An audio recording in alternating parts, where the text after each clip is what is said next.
ஹல்லேலூயா, ஹல்லேலூயா, ஹல்லேலூயா.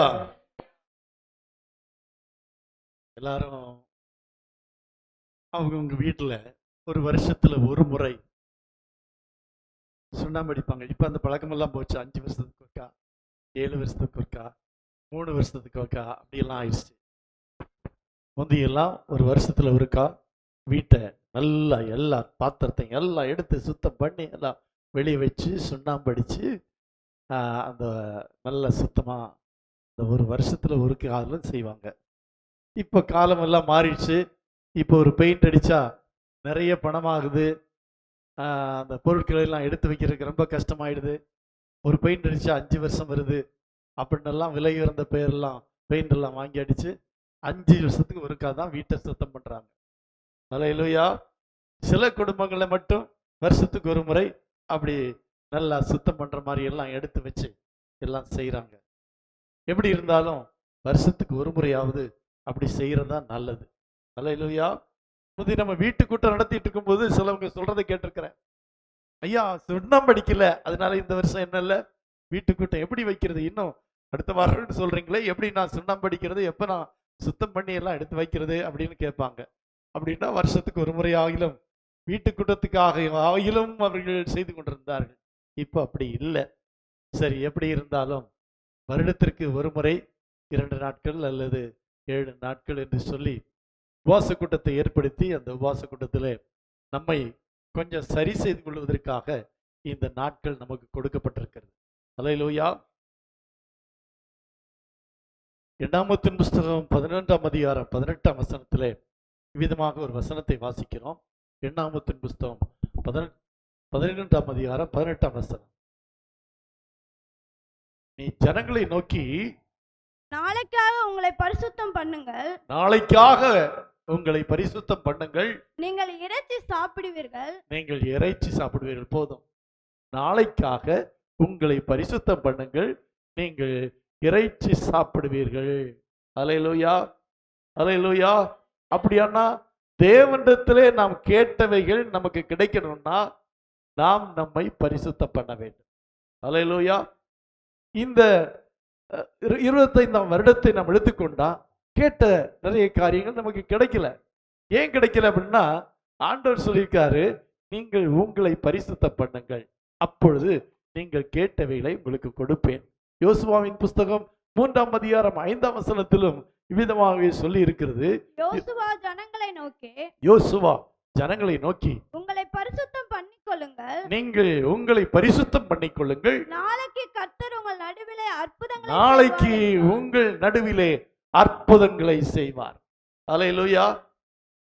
நாளைக்கு உங்கள் நடுவிலே அற்புதங்களை செய்வார். அதுக்கு நீங்க இன்னைக்கு என்ன செய்யணும்? உங்களை பரிசுத்தம் பண்ணணும். இஸ்ரவேல் ஜனங்கள் அந்த 3ஆம் அதிகாரம் 1ஆம் வசனத்திலிருந்து வாசிக்கிற வேளையிலே அங்கே சொல்லப்பட்டிருக்கிறது, இஸ்ரவேல் ஜனங்கள் இப்பொழுது யோர்தானுக்கு அருகிலே வந்து விட்டார்கள். வாசிக்கலாம் 1ஆம் வசனத்தை. அதிகாலமே யோசுவா எழுந்திருந்த பின்பு அவனும் இஸ்ரவேல் புத்திரர் அனைவரும் சித்திமிலிருந்து பிரயாணம் பண்ணி யோர்தான் மட்டும் வந்து அதை கடந்து போகும் முன்னே அங்கே ராத் தங்கினார்கள். யோர்தான் நதியண்டையிலே அவர்கள் ராத் தங்குகிறார்கள். அடுத்த நாள் இந்த யோர்தானை கடந்து போக வேண்டும், இந்த யோர்தானை கடக்க வேண்டும். இந்த யோர்தானை கடப்பதற்கான ஆலோசனை தான் நீங்கள் இன்று உங்களை பரிசுத்தம் பண்ணுங்கள். ஹல்லேலூயா, ஹல்லேலூயா. யோர்தான் பிரவாகித்து வந்து கொண்டிருக்கிறது. யோர்தான் ஒரு கடலை போன்ற நதி. அதை கடந்து செல்வது எளிதானதல்ல, கடக்கவே முடியாது என்றுதான் சொல்லலாம். ஆனால் அதை கடந்து செல்ல வேண்டுமானால் இப்பொழுது நாம் வாசித்த அந்த 5ஆம் வசனத்திலே சொல்லப்பட்டிருக்கிறபடி நீங்கள் உங்களை பரிசுத்தம் பண்ணுங்கள் என்று சொல்லுகிறார். ஹல்லேலூயா. நீங்கள் உங்களை என்ன செய்யுங்க? 3ஆம் அதிகாரம் 5ஆம் வசனத்திலே யோசுவா ஜனங்களை நோக்கி உங்களை பரிசுத்தம் பண்ணிக்கொள்ளுங்கள், உங்களை பரிசுத்தம் பண்ணிக்கொள்ளுங்கள், நாளைக்கு கர்த்தர் உங்கள் நடுவிலே அற்புதங்களை செய்வார் என்று. நாளைக்கு கர்த்தர் உங்கள் நடுவிலே அற்புதங்களை செய்வார். கீழே வாசித்து பார்த்தீர்களா? அடுத்த நாள் ஜனங்கள் தங்களை பரிசுத்தம் பண்ணினார்கள். அடுத்த நாள் அவர்கள் யோர்தானை கடந்து போனார்கள். ஹல்லேலூயா. இந்த 2 வசனத்தையும் வைத்துக்கொண்டு நான் இப்பொழுது சொல்ல விரும்புகிற காரியம் என்னவென்றால், நம்மை கொஞ்சம் பரிசுத்தம் பண்ணி கொண்டால் தேவனிடத்தில் இந்த அற்புதங்களை பெறலாம், நாம் கேட்டவைகளை பெற்றுக்கொள்ளலாம். ஹல்லேலூயா. அல்லேலூயா. எப்படி நம்ம வாழ்க்கையில நம்ம கேட்கிறோம், பெற்றுக்கொள்ள வேண்டுமானால் அதற்கு என்ன செய்யறது? நம்ம நினைக்கிறோம், கேளுங்கள் உங்களுக்கு கொடுக்கப்படும் என்று சொன்னீரே ஆண்டவரே, எனக்கு தாங்க தாங்க. கேளுங்கள் உங்களுக்கு கிடைக்கும், சரி. ஆனால் இங்கே கேட்டவிலை பெற்றுக்கொள்ள ஒரே ஒரு நிபந்தனை சொல்லப்பட்டிருக்கிறது. அந்த நிபந்தனை என்னவென்றால், உங்களை பரிசுத்தம் பண்ணிக்கொள்ளுங்கள். அல்லேலூயா. அப்படியானால் பரிசுத்தம் பண்ணுகிறது ரொம்ப ரொம்ப முக்கியமான காரியம். ஒன்று, நீங்கள் வேண்டிக் கொண்டவைகளை கேட்கிறவைகளை விரும்பி கேட்டவைகளை பெற்றுக்கொள்ள வேண்டுமானால் என்ன செய்ய வேண்டும்? உங்களை பரிசுத்தம் பண்ண வேண்டும். இரண்டாவது, இங்கே சொல்லப்பட்டிருக்கிறது, யோர்தான் நதி பாய்ந்து கொண்டிருக்கிறது, அதை கடந்து செல்ல வேண்டும். கடந்து செல்ல வேண்டுமானால் நீங்கள் உங்களை பரிசுத்தம் பண்ண வேண்டும். அல்லேலூயா. யோர்தான் என்றால் பிரவாகித்து வரும் ஒரு நதி, மிகப்பெரிய நதி. அப்படியானால் நமக்கு முன்னாக நிற்கிற பிரவாகித்து வருகிற பிரச்சனைகளை நாம் எதிர்கொள்ள வேண்டுமானால் நம்மை நாம் பரிசுத்தம் பண்ண வேண்டும்.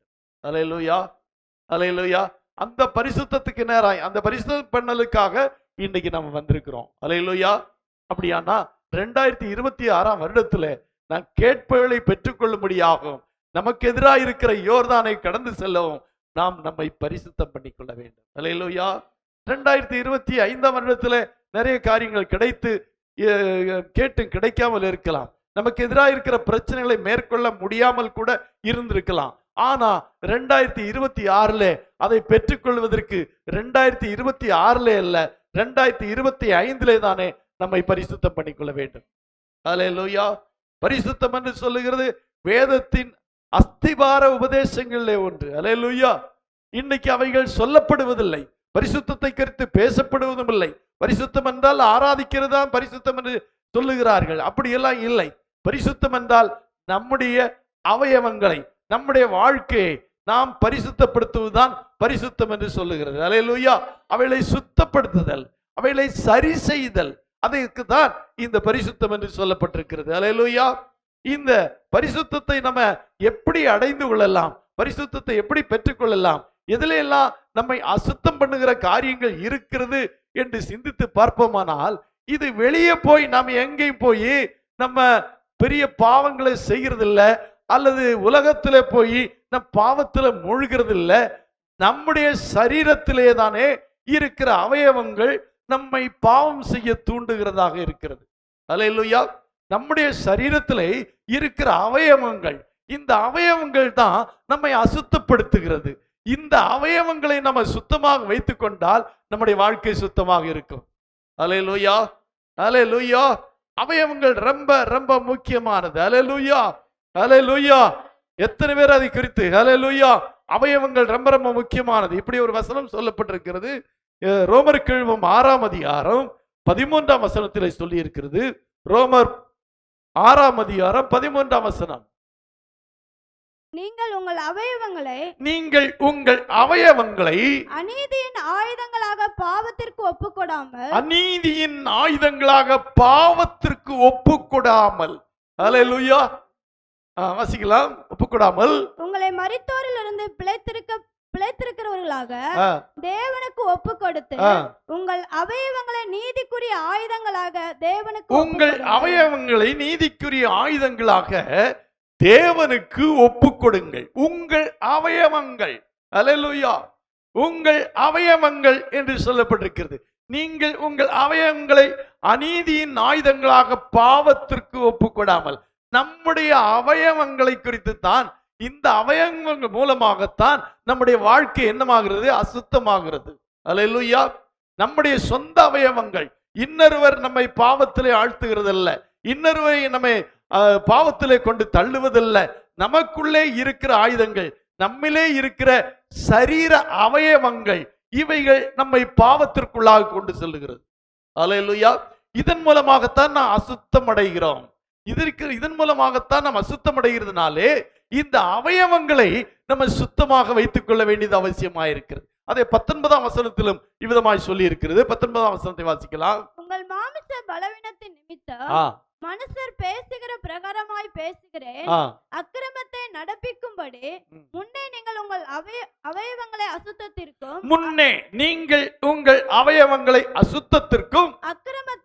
அக்கிரமத்திற்கும் அடிமைகளாக ஒப்புக் கொடுத்தது போல இப்பொழுது பரிசுத்தமானதை நடப்பிக்கும்படி உங்கள் அவயவங்களை நீதிக்கு அடிமையாக ஒப்புக் கொடுங்கள். உங்கள் அவயவங்களை, அல்லேலூயா, உங்கள் அவயவங்களை நீதிக்கு அடிமையாக ஒப்புக் கொடுங்கள். அல்லேலூயா.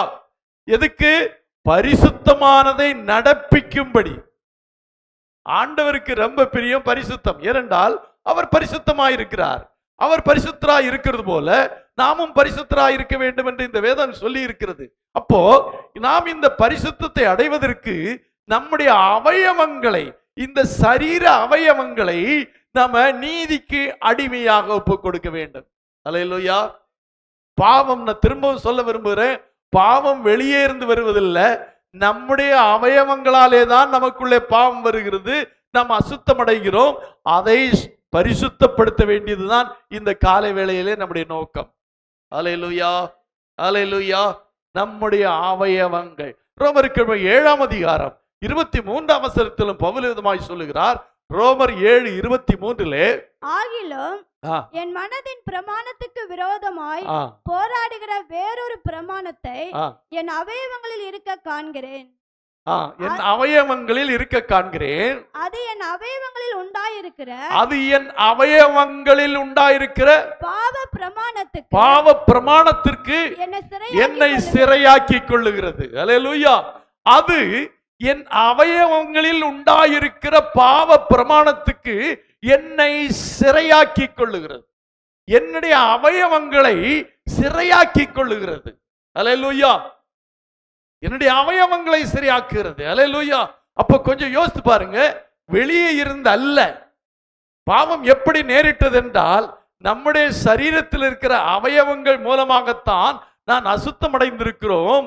இப்பொழுது அந்த அசுத்தத்தை களைந்து நாம் பரிசுத்தம் அடைய வேண்டியது அவசியமாயிருக்கிறது. அல்லேலூயா.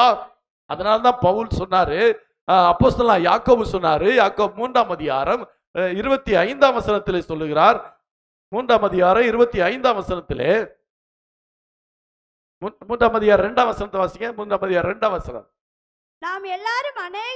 நாம் எல்லாரும் அநேக விஷயங்களில் தவறுகிறோம். ஒருவன் தன் சொல் தவறாதவனாயிருந்தால் அவன் பூரண புருஷனும் தன் சரீரம் முழுவதையும் கடிவாளத்தினால் அடக்கிக் கொள்ளக்கூடியவனுமாயிருக்கிறான். சொல்லுமா, சரீரத்தை கடிவாளத்தினாலே அடக்கிக் கொள்ளுகிறது. அல்லேலூயா. நம்முடைய சரீரத்தின் அவயவங்களை கடிவாளத்தினாலே அடக்கிக் கொள்ளுகிறது. அப்படின்னா என்ன அர்த்தம்? நம்முடைய சரீரங்கள் நம்மை மீறியே பாவங்கள் செய்ய துணியும். நம்முடைய சரீரங்கள் நம்மை மீறியே அக்கிரமம் செய்ய துவங்கும், துணியும். அதை நம்ம கடிவாளத்தினாலே அடக்கி வைக்க வேண்டும். கடிவாளம் என்றால் என்ன? குதிரைக்கு போடுறதுதான் கடிவாளம். இரண்டு பக்கமும் அந்த கண்கள் இரண்டு பக்கத்திலே பார்க்காதபடி நேரே பார்க்கும்படியாக அந்த கண்களுக்கு என்ன போடப்படும்? கடிவாளம் போடப்படும். அல்லேலூயா, அல்லேலூயா. அப்போ அந்த கடிவாளம், இன்னொன்று மாடுகளுக்கு கடிவாளம் போடுவாங்க, மூக்குல ஒரு கயிறு போட்டு இப்படி பிடிப்பாங்க. அது இல்லாவிட்டால் மாடு தன்னுடைய பாட்டுக்கு போய் கொண்டிருக்கும். குதிரை பக்கத்திலே பார்த்து ஓட ஆரம்பிக்கும், தன்னுடைய லக்கை நோக்கி ஓடாது. அப்போ அதற்கெல்லாம் கடிவாளம் போடுவார்கள். அப்போ நாம என்ன செய்யணுமா? நம்முடைய சரீரத்தை அடக்கி ஆளுவதற்காக கடிவாளத்தினாலே அடக்கிக் கொள்ள வேண்டும். அல்லேலூயா, அல்லேலூயா.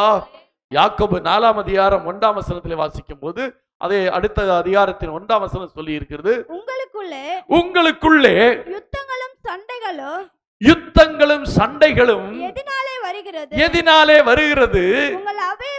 உங்கள் அவயவங்களில் போர் செய்கிற இச்சைகளினாலே. அல்லேலூயா. யுத்தங்களும் சண்டைகளும் எதனாலே வருகிறது என்றால் உங்கள் அவயவங்களிலே. அவயவங்கள் என்றால் என்ன?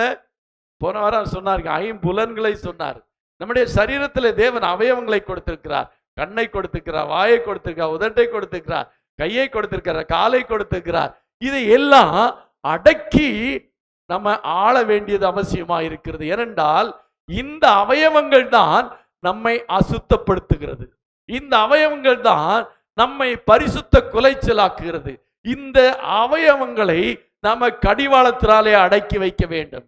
கொலேசியர் எழுபம் 3ஆம் அதிகாரம் 5ஆம் வசனத்திலே பவுல் சொல்லுகிறார், கொலேசியர் 3:5, ஆகையால் விபச்சாரம், அசுத்தம், மோகம், துர்இச்சை, விக்கிரக ஆராதனையான பொருளாசை ஆகிய இவைகளை பூமியில் உண்டு பண்ணுகிற உங்கள் அவயவங்களை அழித்து போடுங்கள். அவயவங்களை அழித்து போடுங்கள். அல்லேலூயா. விபச்சாரம், அசுத்தம், மோகம், துர்இச்சை, விக்கிரக ஆராதனை, பொருளாசை இவைகள் எல்லாம் எதனாலே உண்டாகிறது? பூமியில் உங்கள் அவயவங்களினாலே உண்டாகிறது. ஆகவே அந்த அவயவத்தை அழித்து போடுங்கள். அல்லேலூயா. இதுதான் மேக்சிமம் பாவம்னு வச்சுக்கோமே. விபசாரம், அசுத்தம், மோகம், துரிச்சை, விக்கிரக ஆராதனை, பொருளாசை இவைகள் பாவங்கள். நமக்கு தெரியும், பாவமா இல்லையா? ஒன்றும் சொல்ல மாட்டேங்கிறீங்க. ஆமா, இவைகள் நம்மை அசுத்தப்படுத்துறவைகள். இவைகள் தான் பாவங்கள். இவைகள் தான் நம்முடைய அக்கிரமங்கள். இந்த அக்கிரமங்களை பூமியில் உண்டு பண்ணுகிற உங்கள் அவயவங்கள். இதையெல்லாம் உண்டு பண்ணுகிறது எது? நம்முடைய அவயவங்கள், வேறு ஒருவர் அல்ல. நம்மிடத்தில் இருக்கிற அவயவங்கள் தான் என்ன செய்கிறது? நம்மை கெடுக்கிறது, நம்ம என்ன செய்கிறது? அசுத்தமாக்குறது. அல்லேலூயா. அதனால அவைகளை நீங்கள் என்ன செய்ய வேண்டும் என்று சொல்லி இருக்கிறார்? அழித்து போடுங்கள். அப்ப கையை வெட்டிடலாமா? ஆண்டவர் சொன்னார்ல, ஒரு முறை இப்படி சொன்னார்ல, உன்னுடைய கண் எனக்கு இடரல் உண்டாக்கினால் கண்ணை பிடுங்கி எரிந்து போடு. நீ 2 கண்ணுள்ளவனாய் நரகத்திலே போவதை பார்க்கலாம், ஒற்றை கண்ணனாய் பரலோகராஜ்யத்திலே பிரவேசிப்பது நல்லது என்று சொன்னார். அல்லேலூயா. உன் கை வலதுகை உனக்கு இடர் உண்டாக்கினால் அந்த வலதுகை வெட்டி தரித்து போடு. நீ 2 கையுடையவனாய் நரகத்து போவதை காட்டிலும் ஒற்றை கையுடையவனாய் நீங்க பரலோகத்துக்கு போவது நல்லது என்றார். அப்ப அவ அழித்து போடுறதை பத்தி தான் சொல்றாரு. அப்ப வெட்டி போட்டுடலாமா? நம்முடைய அவயவங்கள் நம்மை அசுத்தங்களுக்கு நேராய் கொண்டு செல்லுகிறது. இல்லையோ? அப்படியெல்லாம் இல்லையோ? இப்ப வருது, அதெல்லாம் தெரியும். ஆமா, இருக்கு. நம்முடைய சரீரத்தின் அவயவங்கள் தான் நம்மை பாவத்திற்குள்ளாக்குறது, நம்மை அசுத்தத்திற்குள்ளாக்குறது, நம்முடைய பரிசுத்தத்தை கெடுக்கிறது. வேறு எதுவும் அல்ல, நம்முடைய சரீரத்தில் இருக்கிற அவயவங்கள். இந்த அவயவங்களை நம்ம பரிசுத்தப்படுத்தி கொண்டோம் என்றால் நம்முடைய வாழ்க்கையில அற்புதம் நடக்கும். அல்லேலூயா. நமக்கு எதிராக இருக்கிற யோர்தானை கடக்க முடியும். அதனால தான் சொன்னாரு, நாளைக்கு உங்கள் நடுவிலே அற்புதம் செய்யுங்கள், அதற்கு இன்னைக்கு நீங்கள் உங்களை என்ன செய்யுங்கள்? பரிசுத்தம் பண்ணுங்கள். அப்போ பரிசுத்தம் அடையாம தேவனிடத்துல நம்ம கேட்டது கிடைக்காது, அல்லது நமக்கு எதிராக இருக்கிற யோர்தானை நம்ம கடக்கவும் முடியாது. அப்ப இந்த பாவம் எதுல இருந்து வருது, எப்படி வருது என்றால் நம்முடைய சரீர அவயவங்களிலே இருந்துதான் வருகிறது.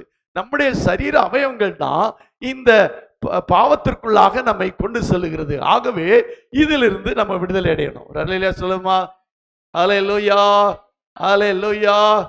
அதனால இதை கடுமையாக ஆண்டவர் சொன்னார். அதனால சொன்னேன், இதை ஆண்டவர் என்ன சொன்னாரு? ரொம்ப ரொம்ப கடுமையாய் சொன்னார். அல்லேலூயா. என்னது? உன்னுடைய கண் இடர் உண்டாக்கினார். மத்தேயு 5ஆம் அதிகாரத்தில் சொல்லி இருக்கிறது. மத்தேயு 5ஆம் அதிகாரம் 29 அவர் சொல்லும் போது விதமாய் சொன்னார், உன் வலது கண் உனக்கு இடரல் உண்டாக்கினால், உன் வலது கண் உனக்கு இடர் உண்டாக்கினால் அதை பிடுங்கி எறிந்து போடு, அதை பிடுங்கி எறிந்து போடு. அப்பா, இது ரொம்ப கடுமையான ஒரு தண்டனை கொடுக்க சொல்லி இருக்காரு. கடுமை அவயவங்கள். கண் அவயவமா இல்லையா? நம்முடைய சரீரத்தின் ஒரு அவயவம் என்னது? கண். இந்த கண் உனக்கு இடர் உண்டாக்கினால் நீ அதை என்ன செய்யணுமா? அதை பிடுங்கி எறிந்து போடு. அல்லேலூயா. அப்போ இன்னைக்கு நம்முடைய கண் நமக்கு இடர் உண்டாக்கிறதா இருந்தால் இன்னைக்கு கண்ணை பிடுங்கி என்ன செய்ய போறோம்? என்ன பாஸ்டர், எனக்கு கண்ணே பாதி தான் தெரியுது, இருக்கிற கண்ணே பாதி தான் தெரியுது, அந்த பாதி கண்ணை பிடுங்கி எரிந்து போடுன்னு சொல்லி நான் சொல்லல, ஆண்டவர் தான் சொல்லி இருக்கிறார். ஆண்டவர் தான் சொல்லி இருக்கார். அதாவது ஏன் பிடுங்கி எரிந்து போடு என்றால் கடுமையான தண்டனை. கடுமையான தண்டனை என்பதை தான் ஆண்டவர் இங்கே சொல்லி இருக்கிறார். பிடுங்கி எரிந்து போடுகிறது பயங்கரமான தண்டனை. அப்படியானா அந்த ஒரு கண் இல்லாமல் கூட நீ வாழலாம், ஆனால் பாவம் இல்லாமல் நீ வாழ வேண்டுமானால் உனக்கு இடதல் செய்கிற உன்னுடைய அவயவங்களை அழித்து போடு. அதான் நம்ம வாசித்தோம் இல்ல, அவயவங்களை அழித்து போடுங்கள். கொலைசியர் 3:5 வாசித்தோம். உங்களுக்கு அந்த அவயவங்களை அழித்து போடுங்கள். அல்லேலூயா. இந்த அவயவங்கள் நம்ம எப்படி எல்லாம் நமக்கு பாவத்திற்கு உட்படுத்துகிறது என்பதை இப்போது நம்ம பார்க்க போகிறோம். முதலாவது நம்ம பார்க்க போகிறது என்னவென்றால், அல்லேலூயா, எது சொல்லலாம், ஒரு வசனத்தை வாசிக்கலாம். யாக்கோபு 3:8. யாக்கோபு 3:8 வாசிக்கலாம். நாவை அடக்க ஒரு மனுஷனாலும் கூடாது, அதன் அடங்காத பொல்லாங்குள்ளதும் சாவுக்கு ஏதுவான விஷம் நிறைந்ததுமாயிருக்கு. நாவு முதல்ல வர்றது நம்மை அசுத்தப்படுத்துகிற ஒன்று நாவு. நம்முடைய பரிசுத்தத்தை கெடுக்கிறது நாவு. நம்ம எங்கேயும் போய், ஊர்ல போய், உலகத்துல போய் சினிமா பார்த்து அல்லது என்ன செய்யலாம், நம்ம பாவத்துக்குள்ளாகி பாவம் செஞ்சிட்டோம்னு சொல்றதுக்கு எங்கேயும் நம்ம போக வேண்டியதில்லை. நமக்குள்ளே இருக்கிற நம்முடைய அவயவமாகிய இந்த நாவு என்று சொல்லுகிறது விஷம் நிறைந்ததாயிருக்கிறது. அல்லேலூயா, அல்லேலூயா. இந்த நாவை பற்றி கீழே யாக்கோபிலே சொல்லும்போது அவர் சொல்லுகிறார், என்ன சொல்லி இருக்கிறது, அது ஒருவனாலும் அடக்க முடியாதான். அது என்ன செய்யப்பட்டிருக்கிறது என்று சொல்லி இருக்கிறது, அது அடங்காத பொல்லாங்குள்ளதும், அது அடங்காத பொல்லாங்குள்ளதும் சாவுக்கு ஏதுவான விஷம் நிறைந்ததுமாயிருக்கிறது இருக்கிறது. அதனாலே பிதாவாகிய தேவனை துதிக்கிறோம். ஆமா, சர்ச்சில் வந்த உடனே பிதாவாகிய தேவனை என்ன செய்கிறோம், துதிக்கிறோம். நல்ல பழக்கம் தான், நல்லதுதான். பிதாவாகிய தேவனை துதிக்கிறது நல்லதா இல்லையா? கண்டிப்பா நல்லதுதான். அல்லேலூயா. ஆனா அதுக்கு பிறகு என்ன செய்யறோம்னு சொல்லி இருக்குது, தேவனுடைய சாயலின்படி உண்டாக்கப்பட்ட மனுஷரை அதனாலேயே சபிக்கிறோம். அதனாலே என்ன செய்கிறோம், சபிக்கிறோம். அல்லேலூயா.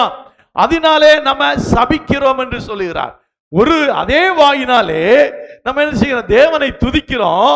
அதே வாயினாலே இன்னொருத்தரை என்ன செய்கிறோம், சபிக்கிறோம் என்று சொல்லி இருக்கிறது. அல்லேலூயா, அல்லேலூயா. இதை பற்றி ரொம்ப அருமையாய் கீழே சொல்லி இருக்கும் போது இங்கே சொல்லப்பட்டிருக்க 6ஆம் வசனத்தை வாசிப்போம். 6ஆம் வசனம். நாவும் நெருப்புத்தான், நாவும் நெருப்புத்தான், அது அநீதி நிறைந்த உலகம், அது அநீதி நிறைந்த உலகம். நம்முடைய அவயவங்களில் நாவானது முழு சரீரத்தையும் கரைப்படுத்தி ஆயுள் சக்கரத்தை கொளுத்தி விடுகிறதாயும் நரக அக்கினியினால் கொளுத்தப்படுகிறதாயும் இருக்கிறது. அல்லேலூயா. அவயவம், தேவன் கொடுத்த அவயவம். இந்த அவயவம் என்ன செய்கிறதா, முழு சரீரத்தையும் கரைப்படுத்துதான். அப்படின்னா முழு சரீரமும் அசுத்தமாயிருச்சுன்னு அர்த்தம். கரைன்னா என்னது, கரைன்னா அசுத்தம் தானே அர்த்தம். கரை என்றால் அசுத்தம். அப்போ நம்மை பரிசுத்தம் பண்ண வேண்டிய இடத்திலே முதல்ல நிற்கிறது நம்முடைய நாவு. அல்லேலூயா, அல்லேலூயா. ஏனென்றால் இந்த சிறிய அவயவமான இந்த நாவு நம்முடைய முழு சரீரத்தையும் என்ன செய்து விடுகிறது, கரைப்படுத்துகிறது. கரை என்றால் பாவத்திற்கு பாவம். அல்லேலூயா. கரை என்றால் பாவம், அசுத்தம். அல்லேலூயா. நம் கரை திரையற்றவர்களாக இருக்க வேண்டும் என்று வேதம் நமக்கு சொல்லி இருக்கிறது. அப்ப இந்த கரையற்றவர்களாக இருக்க வேண்டுமானால் நம்முடைய நாவை என்ன செய்ய வேண்டும், கண்ட்ரோல் பண்ணணும். இது நம்முடைய சரீரத்தில் இருக்கிற ஒரு அவயவம். நம்ம வேற எந்த பாவத்தையும் செய்ய மாட்டோம். நம்ம யாரையும் என்ன செய்ய மாட்டோம், கொலை செய்ய மாட்டோம். யாரையும் தீங்கு செய்ய மாட்டோம், எதையும் செய்ய மாட்டோம். ஆனா இந்த நாவினாலே பாவம் செய்து நம்ம முழு சரீரமும் கரைப்பட்டதா இருக்கும்போது அதை நம்ம பரிசுத்தம் பண்ண வேண்டுமா வேண்டாமா? ஆமா, அதை கண்டிப்பாக பரிசுத்தம் செய்ய வேண்டும். அல்லேலூயா. நாவு ரொம்ப மோசமானது. சரீரத்துல இருக்கிறதுலேயே ரொம்ப ரொம்ப மோசமானது கண் கூட இல்லை. இந்த நாவு என்றால் கண்களின் இச்சை என்று தான் சொல்லி இருக்கிறது. அது நம்முடைய உள்ளத்துக்குள்ளே போய் ஒரு பாவத்தை செய்ய வைக்கலாம். ஆனால் நம்முடைய முழு சரீரத்தையும் கரைப்படுத்துகிற ஒன்று இருக்குனால் அது நம்முடைய நாவு. இந்த நாவை நாம கண்ட்ரோல் பண்ணலன்னா நம்முடைய சரீரம் என்ன, நம்முடைய வாழ்க்கையே கரைப்பட்டதாக தான் இருக்கும். ஆண்டவரிடத்திலிருந்து எந்த அற்புதத்தையும் பெற முடியாது. நமக்கு எதிராக இருக்கிற யோர்தானை கடக்கவும் முடியாது.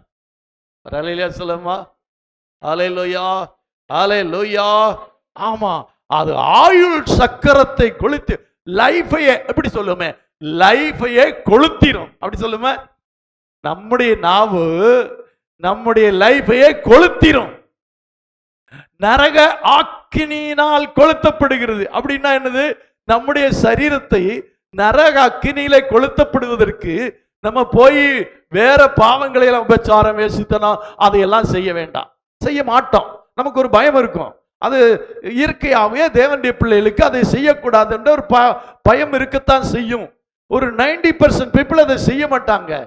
ஆனா 90% பீப்புள் செய்யறது என்ன தெரியுமா? இந்த நாவினாலே தங்களை கரைப்படுத்திக் கொள்ளுகிறது. அல்லேலூயா, அல்லேலூயா.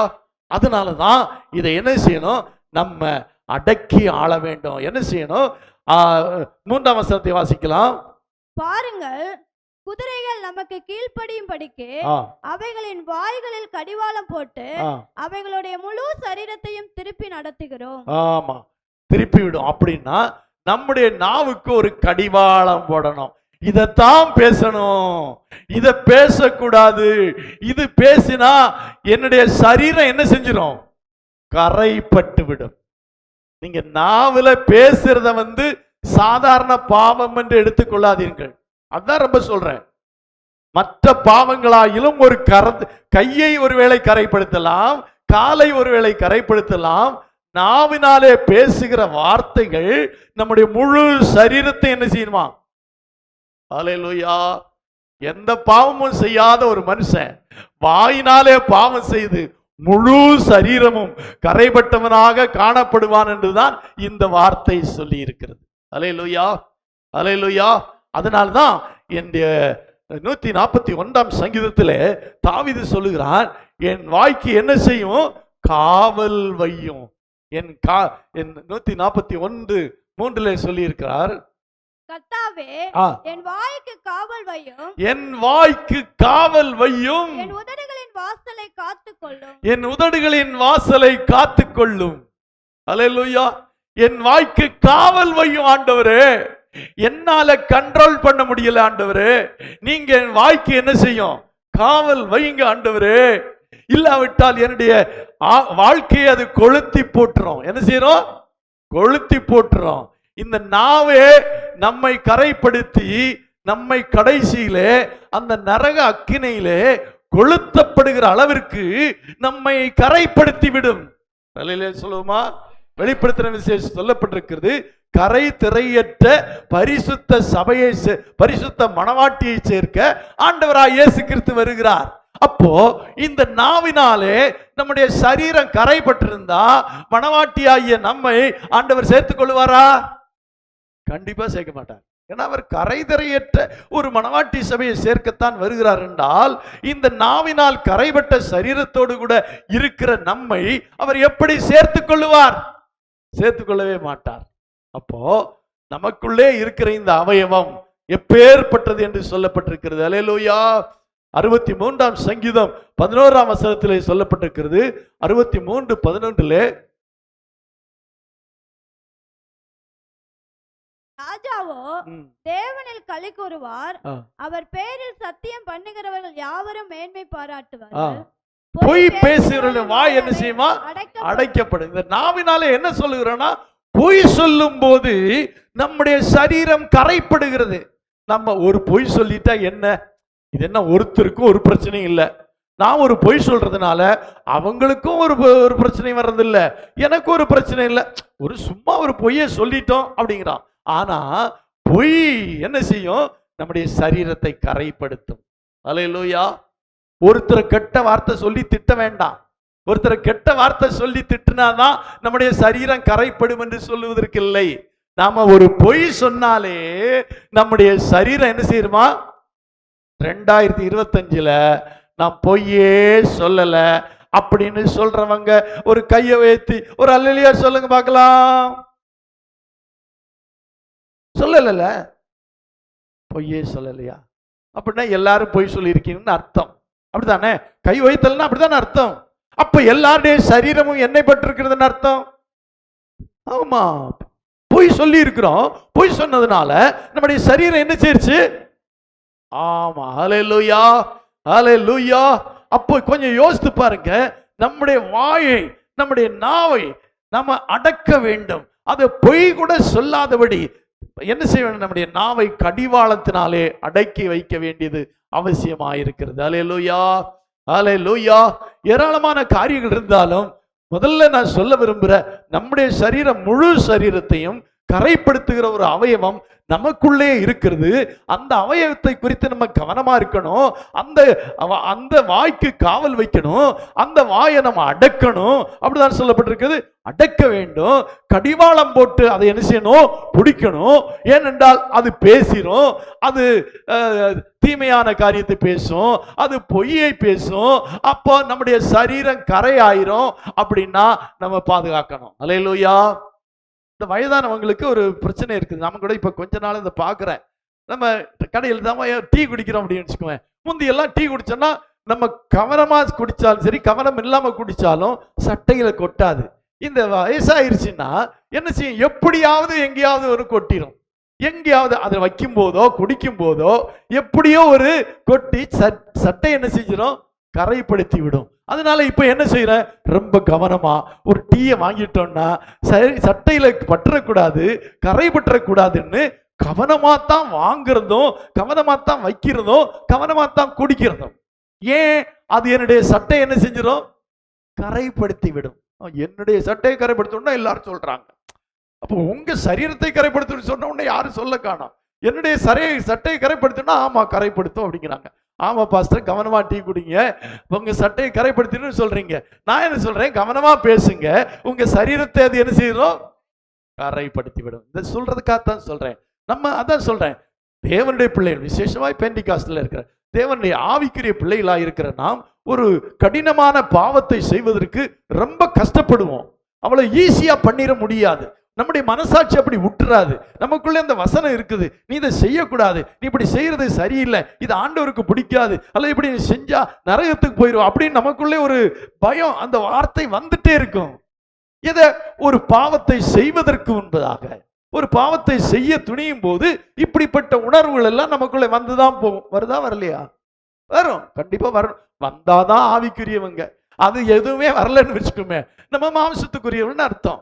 ஆனா இது வரும். ஆனா ஒரு வார்த்தையை சொல்றதுக்கு யோசிப்போமா? யோசித்து செய்யறோமா? யோசிக்கிறதே இல்லை. வாயில என்ன வந்ததோ அதை பேசுறோம். இந்த பிள்ளைகள் ஆக்ஷன் கட்டா பார்த்தீங்க, குறை சொல்றது, குத்தம் சொல்றது, அப்பாடா அல்லேலூயா. வேலைக்கு போறவங்களை காட்டிலும் வீட்டில் இருக்கிறவங்களுக்கு தான் மொபைல் அதிகமா பயன்படுது. காலையில துவங்குறாங்கன்னா சாயங்காலம் வரையிலையும் யாரையாவது குறை பேசிட்டே இருக்கிறது, யாரையாவது குத்தம் சொல்லிட்டே இருக்கிறது, யாரு குறைய ஒருத்தர் குறைய இன்னொருத்தர்கிட்ட சொல்றது, அவங்கள பத்தி மோசமா சொல்றது, இதெல்லாம் தீமை. இது நம்மை கரைப்படுத்தும். மற்றவனை குற்றவாளியா திருக்கிறதுக்கு நீ யார்? அப்படிதான் சொல்றாரு. நீ யாரா இருந்தாலும் போக்கு சொல்ல உனக்கு என்ன இல்லை, இடமே கிடையாது. மற்றவனை குற்றவாளியா தீர்க்கிறதுக்கு நீ யார்? நீ யாரானாலும் போக்கு சொல்ல உனக்கு என்ன இல்லை, இடமே இல்லைன்னு சொல்றாரு. நம்ம எவ்வளவு குத்தம் சொல்றோம் மற்றவங்களை பத்தி. மற்றவங்களை இருக்கிற குற்றத்தை எல்லாம், சிறிய குற்றத்தை கூட பெருசாய் பேசுறோம் அல்லவா? அன்பு இருக்கிறவன், அன்பு சிநேகம் இருக்கிறவன் குற்றங்களை மூடுவான்னு சொல்லி இருக்கிற உங்களுக்கு அன்பு இருக்குதா? நீங்க ஒருத்தரை பத்தி குறை சொல்றீங்கன்னா உங்களுக்கு அன்பே இல்லைன்னு அர்த்தம். நல்லா புரிஞ்சுக்கோங்க. நீங்க ஒருத்தரை போன்லயோ நேரடியாகவோ குறை சொல்லுகிறீங்க, அவங்களை குற்றத்தை சொல்றீங்க, அவங்கள பத்தி தவறா பேசுறீங்க. அது உண்மையான தவறா நடந்ததோ நடக்காததோ அதை பத்தி உங்களுக்கு கவலையே இருக்கக்கூடாது. அது நடந்தா அவனுக்கு போதான், உங்களுக்கு என்ன? நீங்க அதை இன்னொரு இடத்துல சொல்லுவதனாலே நீங்கள் உங்கள் சரீரத்தை கரைப்படுத்தி விடுகிறீர்கள். அல்லேலூயா, அல்லேலூயா. ஆமா, நம்ம நினைக்கிறோம் பெரிய பெரிய பாவங்கள் எல்லாம் நான் செய்யலையே, என்ன அசுத்தம் எல்லாம் இல்லையே, என்ன பாவம் எல்லாம் இல்லையேன்னு யோசிக்கிறோம். இது எவ்வளவு சின்ன காரியம்னு நம்ம யோசிக்கிறோமோ அதுதான் பெரிய காரியம். அதுதான் முழு சரீரத்தை என்ன செய்கிறது? கரைப்படுத்துகிறதாக இருக்கிறது என்று வேதம் சொல்லுகிறது. அல்லேலூயா, அல்லேலூயா. அப்போ இனிமேலாகிலும் இந்த பாவத்திலிருந்து நம்மை விலக்கி பாதுகாத்துக் கொள்ளுவோம். அல்லேலூயா. கெட்ட வார்த்தை ஒன்றும் உங்கள் வாயிலிருந்து புறப்படாதிருப்பதாக. கெட்ட வார்த்தை, கெட்ட வார்த்தை என்ன? தவறான வார்த்தை அப்படின்னு அர்த்தம். கெட்ட வார்த்தைன்னா நீங்க நினைக்கிற மாதிரி அப்படி வார்த்தையில நான் பேசுறது இல்லை. அப்படின்னா தவறான வார்த்தை. ஒருவரை பற்றி மோசமாய் பேசுறதே தவறான வார்த்தை தான். நம்ம நார்மலா பேசுறதை விட்டுட்டு நம்ம அத கொஞ்சம் வித்தியாசமா பேசினா கூட அது தவறான வார்த்தை தான். அப்போ இந்த வார்த்தைகள் நம்மிலிருந்து புறப்பட்டா அது அவங்களுக்கு ஒண்ணும் செய்யறது இல்ல, அவங்க சரீரத்தை ஒண்ணுமே செய்யறது இல்ல. அது அவங்க காதுல ஒருவேளை கேட்கலாம், கேட்காம கூட இருக்கலாம். ஆனா பேசின நம்முடைய நாவினாலே நம்முடைய முழு சரீரமே கரைபட்டு விட்டது. அல்லேலூயா. இந்த கரை நம்மில இருக்கா? கொஞ்சம் யோசித்து பாருங்க. இந்த கரை, இதுக்கு தப்புறது ரொம்ப கஷ்டம். அதான் சொல்லப்பட்டிருக்கிறது. இது அடக்கிறது ரொம்ப கஷ்டம்தான். ஆனா அடக்கித்தான் ஆகணும். இல்லாட்டா நம்ம கரைபட்டு விடுவோம். கரைபட்டா அவரோடு கூட அவர் எடுத்துக்கொள்ள மாட்டார். அல்லேலூயா. நீங்க நோட்டு, இந்த பழைய நோட்டு, கிழிஞ்ச நோட்டெல்லாம் கொண்டு பேங்க்ல கொடுங்க, எடுத்துக்குவாங்க. ஆனா அந்த நோட்டுல கலர் மாறி இருந்துன்னு வச்சுக்கோ, எடுக்க மாட்டாங்க. கொண்டு கொடுத்து பாருங்க, கிழிஞ்ச நோட்டு ரெண்டா கிழிஞ்சு இருந்தா கூட பேங்க்ல கொண்டு கொடுத்தா அவங்க அதை மாத்தி கொடுத்துருவாங்க. ஆனா இந்த நோட்டுல கலர் பட்டு இருந்தா, கரை பட்டு இருந்தா, அதான் கரை பட்டு இருந்தா அதை எடுக்கவே மாட்டாங்க. அல்லேலூயா.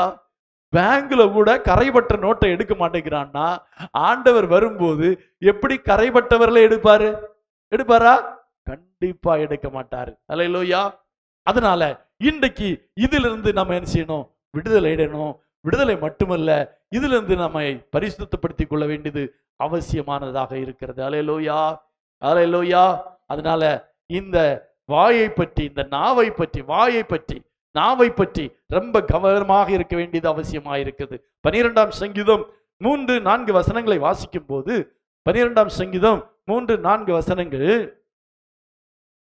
இச்சகம் பேசுகிற எல்லா உதடுகளையும், இச்சகம் பேசுகிற எல்லா உதடுகளையும், பெருமைகளை பேசுகிற நாவையும் கர்த்தர் அறுத்து போடுவார். கர்த்தர் அறுத்து போடுவாராக. அல்லேலூயா, அல்லேலூயா.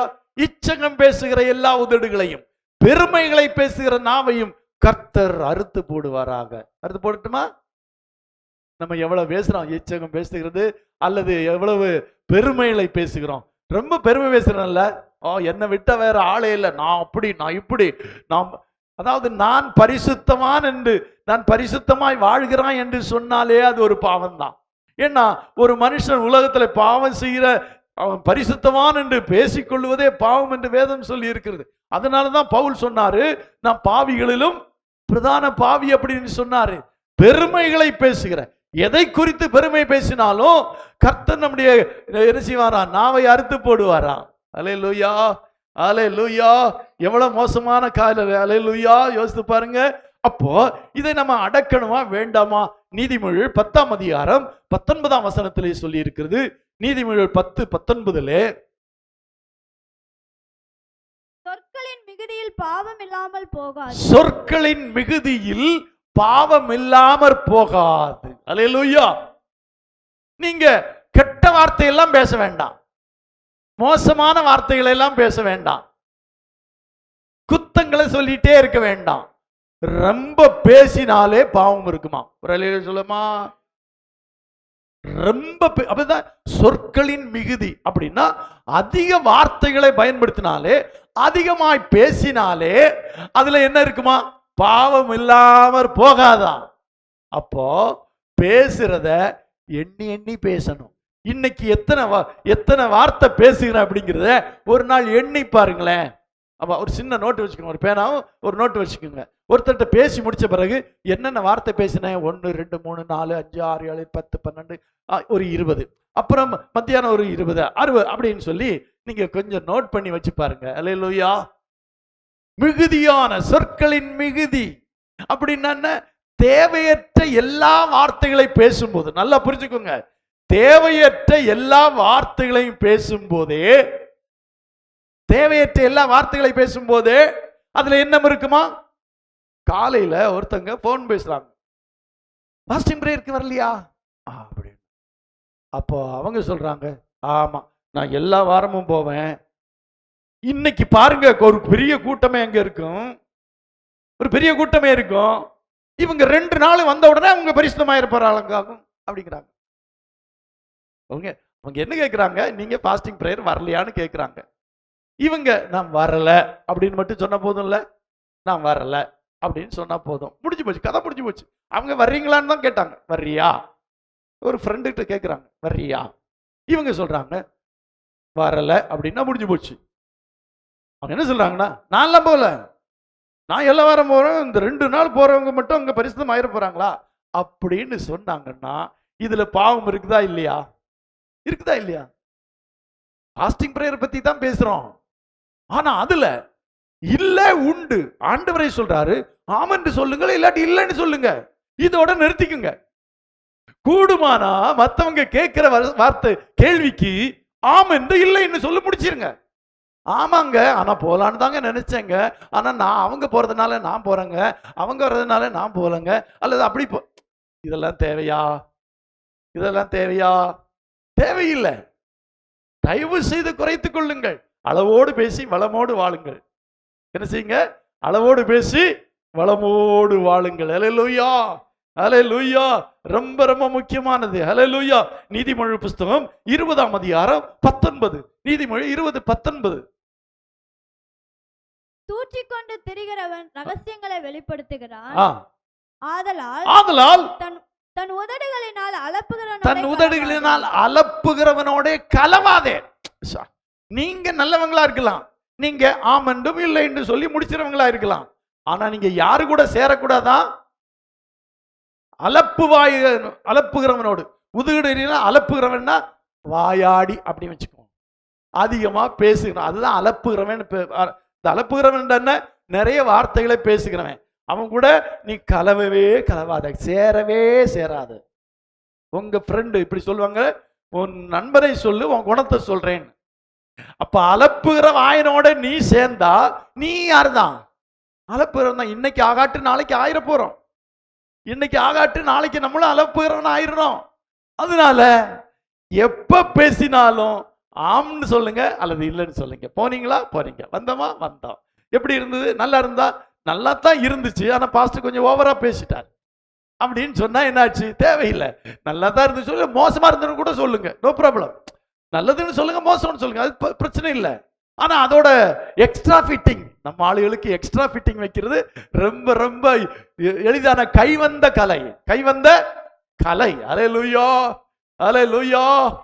ஆமா, நம்ம எக்ஸ்ட்ரா ஃபிட்டிங் இல்லாம பேச கத்துக்கொள்வோம். ஏன்னா சொற்களின் மிகுதியினாலே, அதிகமாய் பேசுவதனாலே வார்த்தைகளே பாவம் இல்லாம போகாது. நான் எந்த தப்பும் பேசலைங்கன்னாலும் நீங்க அதிகமா பேசுறீங்கன்னா நீங்க உங்க வாழ்க்கையில என்ன இருக்குன்னு அர்த்தம்? பாவம் இருக்குன்னு அர்த்தம். அதனாலதான் அவர் என்னுடைய வாய்க்கு காவல் வையும். அதை சொல்ல போனா ஆங்கிலத்தில் சொல்லும் போது அது சரியா திருப்பினா, என் வாய்க்கு பூட்டு போடும். என் வாய்க்கு என்ன போடுமா? பூட்டு போடும் இருக்கிறாரு. ஹல்லேலூயா. நம்மலாம் வாய்க்கு பூட்டு போட்டுட்டா எப்படி? சாப்பிடுறது எப்படி பாஸ்டர்? அப்ப நான் சாப்பிட்றதுக்கு மட்டும்தான் வாய் யூஸ் பண்ண பரவாயில்ல, 3 நேரம் திறந்தா போதும். பேசுறதுக்கு நான் எவ்வளவு நேரம் திறக்கணும்? யோசித்து பாருங்களேன். ஹல்லேலூயா. அப்ப அருமையான தேவனுடைய பிள்ளைகளே, பரிசுத்தம் பண்ணினாதான் அற்புதம். பரிசுத்தம் பண்ணாதான் நமக்கு எதிராக இருக்கிற போராட்டங்களை மேற்கொண்டு கடந்து செல்ல முடியும். என்றால் இந்த பரிசுத்தம் துவங்குகிற இடம் நம்முடைய நாவு, நம்முடைய பேச்சுக்கள், நம்முடைய வார்த்தைகள். சொற்களின் மிகுதி பாவம் முழு சரீரத்தை கரைப்படுத்துகிறது. இது எங்கேயும் போய் செய்ய வேண்டியதில்லை, வீட்டில இருந்துட்டே நம்மை கரைப்படுத்திடலாம். ஹல்லேலூயா. யாரையும் நேரடியா பார்க்க வேண்டியது கூட இல்லை. இந்த சரீரத்தை கரைப்படுத்துகிறதுக்கு, பாவம் அடைய செய்கிறதுக்கு யாரையும் பார்க்க வேண்டிய அவசியமே இல்லை. வீட்டில் இருந்த வண்ணமே நம்முடைய சரீரத்தை என்ன செய்யலாம்? கரைப்படுத்திடலாம். ஹல்லேலூயா, ஹல்லேலூயா. அப்போ கொஞ்சம் யோசித்து பாருங்க, நம்முடைய சரீரம் 2025ஆம் வருஷத்துல வேறு விதமான அசுத்தங்கள்னாலே கரையாகாவிட்டாலும் நாம் பேசின வார்த்தைகளினாலே நம்முடைய சரீரம் கரைப்பட்டிருக்கிறது. ஹல்லேலூயா, ஹல்லேலூயா. பேச்சுக்கள். ஹல்லேலூயா. இன்னொரு வசனத்தை கூட வாசிக்கலாமா? நீதிமொழி புஸ்தகம் 12ஆம் அதிகாரம் 22ஆம் வசனம், 12-22 வாசிக்கலாம். பொய் உதடுகள் கர்த்தருக்கு அருவருப்பானவைகள். பொய் உதடுகள் கர்த்தருக்கு அருவருப்பானவைகள். உண்மையாய் நடக்கிறவர்கள் அவருக்கு பிரியம். பொய் உதடுகள் இன்னொரு நம்மை கரைப்படுத்துகிறது தெரியுமா? பொய் பேசிடுறோம். பொய் பேசுகிறது நம்மை கரைப்படுத்தும். நம்ம சொல்றோம், நாம் பேசுற பொய்யினால எனக்கு ஒரு கெடுதலும் இல்லை, அவங்களுக்கு ஒரு கெடுதல் இல்லை. இப்போ இப்போ ஊருக்கு போனீங்களா அப்படின்னு கேட்டா போகல, போனோம் அப்படின்னு சொல்லலாம், அல்லது போயிட்டு போகலன்னு சொல்லலாம். இதனால அவங்களுக்கு ஒரு கெடுதல் இல்லை, நமக்கு ஒரு கெடுதல் ஆகுறது இல்லை. ஆனா சரீரத்துல கெடுதல் உண்டாகிறது. இப்போ நமக்கு வருகிற மேக்சிமம் வியாதிகள், சரீரத்தில் உண்டாகிற வியாதிகள் எங்கிருந்து உண்டாகிறது? நாம் சுவாசிக்கிற காற்றில் இருந்து உண்டாகிறது. நல்லா புரிஞ்சுக்கோங்க, நம்முடைய பெரும் வியாதிகள் எல்லாம் எதிலிருந்து உண்டாகிறது? நாம் சுவாசிக்கிற காற்று. நமக்கு தெரியும், கொரோனா பீரியட்ல எல்லாரும் என்ன போட்டிருந்தோம்? மாஸ்க் போட்டிருந்தோம். ஏன்? அந்த சுவாசிக்கிற காற்றிலிருந்து நமக்குள்ளாக அந்த நோய் அணுக்கள் வந்து நமக்கும் கொரோனா வரும் என்பதனாலே நம்ம என்ன போடணும்னு சொல்லிட்டாங்க? ஆமா, மாஸ்க் போடணும்னு சொல்லிட்டாங்க. அல்லேலூயா. நான் நினைக்கிறேன், கொரோனா மாதிரி ஒரு வியாதி வந்து எல்லாரும் கண்டிப்பா வாழ்க்கை பூராவும் என்ன போடணும்? அப்போ கொஞ்சம் அளவா தானே பேசுவோம். ஜப்பான்ல அது ஒரு பழக்கமா. ஜப்பான்ல பொதுவாவே என்னமா, எப்பவும் மாஸ்க் போட்டிருப்பாங்களாம். ரொம்ப அவங்க எச்சரிக்கையுடன் நடந்து கொள்ளுகிறாங்கன்னு சொல்றாங்க. அப்போ இங்கே சொல்லப்பட்டிருக்கிறது, நம்முடைய நாவை நம்ம என்ன செய்ய வேண்டும்? அடக்க வேண்டும் என்று சொல்லி இருக்கிறது. அல்லேலூயா, அல்லேலூயா. 34 சங்கீதம் 13 வசனம் வாசித்தோமா? 34:13 வாசித்தோமா? உன் நாவை பொல்லாப்புக்கும், உன் நாவை பொல்லாப்புக்கும், உன் உதடுகளை கபட்டு வசனிப்புக்கும் விலக்கி காத்துக்கொள். விலக்கி காத்து. பொல்லாப்பு, பொல்லாப்பு அப்படின்னா என்ன? ஆப்பு வைக்கிறது அப்படி சொல்லல. நம்ம வாயினால பிறருக்கு என்ன வச்சிருவோம்? ஆப்பு வச்சிருவோம். அல்லேலூயா. பொல்லாப்பு இல்லாததும் பொல்லாததும் சொல்றது. அதாவது பொல்லாப்புன்னா தேவையற்றது, பொல்லாப்பு என்றால் அதிகமானது, பொல்லாப்பு என்றால் தீமையானது என்று அர்த்தம். உன் நாவை தீமையானதற்கு, தீங்கான வார்த்தைகளுக்கு, எல்லாவற்றுக்கும், கபட்டு வசனிப்புக்கும் விலக்கி காத்துக்கொள். விலக்கி காத்துக்கொள்ளுவோம். இல்லாவிட்டா சரீரம் கண்டிப்பா என்ன ஆயிடும்? ரொம்ப கவனமா இருக்க வேண்டிய ஒரு முக்கியமான அவயவம் என்னவென்றால் நம்முடைய நாவு, நம்முடைய வாய், நம்முடைய உதடுகள். இதெல்லாம் மூணு சேர்ந்தே சொல்லலாம். இதெல்லாம் நாவு, வாய், உதடு. இத மூணும். ஹல்லேலூயா. ஏன்னா உதடு இல்லாம பேச முடியாது, நாவு இல்லாம பேச முடியாது, வாய் இல்லாம பேச முடியாது. இந்த மூணும் சேர்ந்ததுதான் பேச்சை கொண்டு வருகிறது. எது? நாவு, உதடு, வாய். இது மூணும் சேர்ந்துதான் பேசுது. இந்த மூணும் சேர்ந்து பேசும்போது என்ன நடக்குது என்றால், அதிகமாய் பேசும்போது, தீமையானதை பேசும்போது, பொல்லாப்பானதை பேசும்போது, அதிகமான வார்த்தைகளை பேசும்போது நமக்குள்ளாகவே பாவம் கடந்து சென்று நம்மை என்ன செய்ய விடுகிறது? அல்லேலூயா, அல்லேலூயா. ஏன்னா வாய் வழியாக உள்ளே கிருமிகள் செல்லுது. நம்ம இந்த மாஸ்க் போடாம இருந்தோம்னா இந்த வாய் வழியாக என்ன செஞ்சிடும்? மூக்கு வழியாகவும் வாய் வழியாகவும் இந்த கிருமிகள் உள்ளே சென்று வியாதியை உண்டாக்கி விடும். அதனாலதான் மாஸ்க் போட்டோம். அதே மாதிரிதான் நம்முடைய நாவை அடக்காவிட்டால், நம்முடைய வாயை க்ளோஸ் பண்ணாம விட்டால், நம்முடைய வாய் வழியாகவும் நம்முடைய நாசியின் வழியாகவும் உள்ளே வார்த்தைகள் சென்று நம்மையே கரைப்படுத்தி விடும். அல்லேலூயா. இப்போ கொஞ்சம் சொல்லுங்க, இந்த 2025 வருஷத்துல இந்த கரை நம்மிலே இருக்கிறதா இல்லையான்னு கொஞ்சம் சொல்லுங்களேன். உண்மையா சொல்லுங்களேன். எனக்குள்ளே இருக்கிறது. என்னுடைய சரீரம் கரைப்பட்டிருக்கிறது. அல்லேலூயா. நான் அதை அடக்க பார்க்கிறேன். நாவை ஒருவனால அடக்க முடியாது. சிலவங்க வம்புக்கு பேசுவாங்க. பாஸ்டர், நீங்க இதெல்லாம் சொல்றீங்களே, வசனம் தானே சொல்லி இருக்கு, நாவை அடக்க ஒருவனாலும் கூடாது. அல்லேலூயா. ஆனா கடிவாளம் போட சொல்லி இருக்கா? குதிரையை ஒருவனாலும் அடக்க முடியாது, குதிரையை ஒருவனாலும் அடக்க முடியாது. ஆனா கடிவாளம் போட்டு என்ன செஞ்சிடலாம்? அடக்கிடலாம்ல. அதே மாதிரிதான் நாவை ஒருவனால் அடக்க முடியாது. ஆனா அதுக்கு கடிவாளம் போடு, அதுக்கு பூட்டு போடு, அதுக்கு சீல் வை, அது வாயை மூடிட்டு, அதை பேசாம அதிகமான வார்த்தையை பேசாம உள்ளதை உள்ளதென்றும் இல்லதை இல்லதென்றும் சொல்லி அதோட முடிச்சுக்கோ அப்படின்னு தான் ஆண்டவர் சொல்றாரு. அல்லேலூயா, அல்லேலூயா, அல்லேலூயா. 140 சங்கீதம் 3 வசனத்தை வாசிக்கலாம். 140 சங்கீதம் 3 வசனம்.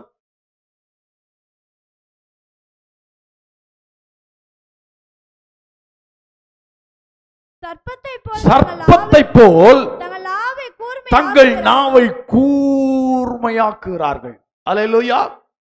கூர்மை. சர்ப்பத்தை போல. இப்ப நான் பாம்பு கடிக்கும் போது அந்த ஒரு ஒரு ஒரு ஒரு ஒரு இதுதான், ஒரு அப்படிதான், அவ்வளவுதான். என்ன ஆகிவிடுது? சரீரத்துக்குள்ள விஷம் போயிடுது. இப்போ சர்ப்பத்தை போல் தங்கள் நாவை கூர்மையாக்குகிறார்கள். அப்படின்னா அவங்க பேசினாங்கன்னா யாரையாவது அது தாக்கும், யாரையாவது காயப்படுத்தும், யாருக்குள்ளாயிலும் விஷத்தை கொண்டு செல்லும். அந்த அளவுக்கு நாவு எப்படி இருக்குது? கூர்மையா இருக்கிறது. அவர்கள் உதடுகளின் கீழ் விரியன் பாம்பின் விஷம் இருக்கிறதாம். பாம்புக்கு விஷம் எங்க இருக்குது? நாவுல, நாவுக்கு அடியில. விரியன் பாம்புக்கு நாவுக்கு கீழே என்ன இருக்குதா? விஷம் இருக்கு. அல்ல பாம்பு பல்லுன்னு சொல்லுவாங்க. இங்கே சொல்லப்பட்டிருக்கிறது உதடுகளின் கீழ் என்ன இருக்கிறதா? பல்லுல இல்ல, உதடுகளின் கீழே என்ன இருக்குதா? பாம்பின் விஷம் இருக்கிறது. அல்லேலூயா. அப்ப கொஞ்சம் யோசித்து பாருங்க, இந்த நாவை கொஞ்சம் கவனமா கையாளணுமா வேண்டாமா? அல்லேலூயா. எல்லா பாம்பும் தேடி பிடிச்சி எல்லாரையும் வந்து கடிச்சிட்டு இருந்தா எப்படி இருக்கும் யோசித்து பாருங்க. பாம்பு அப்படி இல்லை, அதை தொந்தரவு பண்றோம், அதுக்கு ஒரு இடைஞ்சல் அப்படின்னா அது என்ன செய்யறோம்? கடிச்சிடும். அல்லேலூயா. இப்போ சர்ப்பத்தை போல் தங்கள் நாவை கூர்மையாக்குகிறார்கள், அவர்கள் உதடுகளின் கீழ் விரியன் பாம்பின் விஷம். அப்படின்னா அந்த விரியன் பாம்பு கடிச்சா கண்டிப்பா சாவாங்க. விரியன் பாம்பு கடிச்சா கண்டிப்பா என்ன செய்வாங்க? செத்துருவாங்க. அப்ப அந்த விஷம் எங்க இருக்குதான்? அப்போ நாவை எவ்வளவு கவனமாய் கையாளணும். ஏன்னா அங்க என்ன இருக்குது? நமக்கு தெரியாமலே அந்த விஷம் மற்றவங்கள் மேல பாயலாம், அவர்களை காயப்படுத்தலாம், அவர்களை கொலை செய்யலாம், அவர்களை சாக பண்ணலாம். அப்ப இந்த நாவினாலே சாக பண்ணுவார்கள். இப்படி சொல்லுவாங்க, ஒரு வார்த்தை வெல்லும், ஒரு வார்த்தை கொல்லும். அப்போ வார்த்தை ஒருவனை வெல்லுகிறது, இல்லது வார்த்தை ஒருவனை கொல்லுகிறது. அப்ப கொல்லுகிறதும் வெல்லுகிறதுமான இந்த வார்த்தையை நம்ம எவ்வளவு கரெக்டா கையாளணும் கொஞ்சம் யோசித்து பாருங்க. அல்லேலூயா, அல்லேலூயா. ரொம்ப கவனங்க தயவு செய்து. ஏனென்றா அதானே சொல்றேன், நம்ம போய் தேடி பிடிச்சி பாவம் செய்யறது இல்ல, பாவம் நம்மளை தேடி வந்து பாவம் செய்யணும் சொல்றது இல்ல. ஏதோ ஒரு சில சூழ்நிலைமைகளிலே பாவம் செய்ய தூண்டுதல் ஏற்படுகிறது. சிலர் அதில் ஜெயித்துறாங்க, சிலர் அதில் வீழ்ந்துறாங்க. அது இருக்கத்தான் செய்கிறது. ஆனா அது எப்பவோ வருகிறது, எங்கேயோ வருகிறது, அது தேடி வருகிறது. அல்ல நம்ம தேடி போறோம். ஆனா நமக்குள்ளே இருக்கிற இந்த விஷத்தை நம்ம எப்படி கையாளணும் கொஞ்சம் யோசித்து பாருங்க. ஏன்னா இந்த விஷம் அவங்கள தாக்காது, இந்த விஷம் நமக்குள்ளே போய் நம்மை கரைப்படுத்தும். அல்லேலூயா, அல்லேலூயா. பாம்பின் விஷம் இன்னொருவனுக்குள்ள போய் தான் அவனை கொல்லும். ஆனா நாவின் விஷம் நமக்குள்ளே வந்து நம்மையே கொல்லும். அப்ப எவ்வளவு கரெக்டா, எவ்வளவு கண்ட்ரோலா, எவ்வளவு யோசித்து நம்ம பேசணும் கொஞ்சம் யோசித்து பாருங்களேன். இது இந்த வருஷத்துக்குள்ள செய்தி மட்டும் இல்லைங்க, வாழ்க்கை பூராவும் கொஞ்சம் நம்ம யோசிக்க வேண்டியது. நம்முடைய நாவு சாதாரணமான அவயவம் அல்ல. அந்த அவயவம் நம்மையே கரைப்படுத்தி நம்மையே கொளுத்தி போடுகிறது. அப்படின்னா நம்மளையே காலி பண்ணிடும் அர்த்தம். நம்மளையே என்ன செஞ்சிடும்? காலி பண்ணிடும். அப்போ நம்மளையே காலி பண்ற ஒரு பொருளை நம்ம எவ்வளவு கரெக்டா நம்ம கையாளணும். நம்ம எலக்ட்ரிசிட்டி கரண்ட் வந்துட்டு இருக்குது. இந்த கரண்ட் எல்லாம் நல்லா ஃபங்க்ஷன் ஆகிற வரை ஓகே, நல்லா லைட் எரியுது, நல்லா ஃபேன் ஓடுது, எல்லாம் நல்லா ஓடுது. ஆனா இதை கவனம் இல்லாம கையாண்டோம்னா இது நம்முடைய உயிருக்கு ஆபத்து வருமா வராதா? வரும், கண்டிப்பா வரும். இது நம்ம கரெக்டா கையாளல அப்படின்னா நமக்கு ஆபத்து வரும். வீட்டுல கேஸ் வைத்து சமைக்கிறோம், எல்லா வீட்லயும் கேஸ் இருக்குது. அந்த கேஸை கவனமா கையாளலன்னா அது நம்மையே கொளுத்துமா கொளுத்தாதா? கொளுத்தும். அப்ப கவனமா கையாளணும். அதே மாதிரி தாங்க நமக்கு ஆண்டவர் கொடுத்திருக்கிறது அந்த இந்த நாவு, இந்த உதடு, இந்த வாய், இதை நம்ம கவனமா கையாளணும்னா பிறருக்கெல்லாம் ஆபத்து, நமக்கே ஆபத்து. நம்மையே கரைப்படுத்தி நம்முடைய ஆயுள் சக்கரத்தை காலி பண்ணிடும். அல்லேலூயா, அல்லேலூயா. அப்போ இதை எப்படி கையாளலாம் யோசித்து பாருங்களேன். அதனால்தான் நம்மை நாவை அடக்கணும், நம்முடைய நாவுக்கு பூட்டு வைக்கணும், நம்முடைய வாய்க்கு பூட்டு வைக்கணும். உள்ளதை உள்ளென்றும் அந்த வசனம் சொல்லியிருக்குதா? அதற்கு மிஞ்சினது, அப்படித்தானே இந்த வசனம் சொல்லியிருக்குது? உள்ளதை உள்ளதென்றும் அதற்கு மிஞ்சினது. அல்லேலூயா. யோசித்து பாருங்க, அதுக்கு மிஞ்ச கூடாது. அப்ப இனிமே யாராவது உங்ககிட்ட ஏதாவது கேட்டா என்னதான் சொல்லணும்? ரெண்டே வார்த்தை தான் சொல்லணும். என்ன வார்த்தை? உள்ளதை உள்ளதென்றும். உள்ளது ஆமாம், இல்லதை இல்லை, ஆம் என்றும் இல்லை என்றும். அப்பாடா, இதை மட்டும் வீட்டுல யூஸ் பண்ணி பாருங்க, எவ்வளவு சந்தோஷமா இருக்கும் தெரியுமா? குடும்ப வாழ்க்கையே ரொம்ப சந்தோஷமாயிரும். அல்லேலூயா, அல்லேலூயா. சொல்ல போனா ஆண்கள் பெண்களிடத்தில் எதிர்பார்க்கிறதே இந்த ரெண்டு வார்த்தை தான்.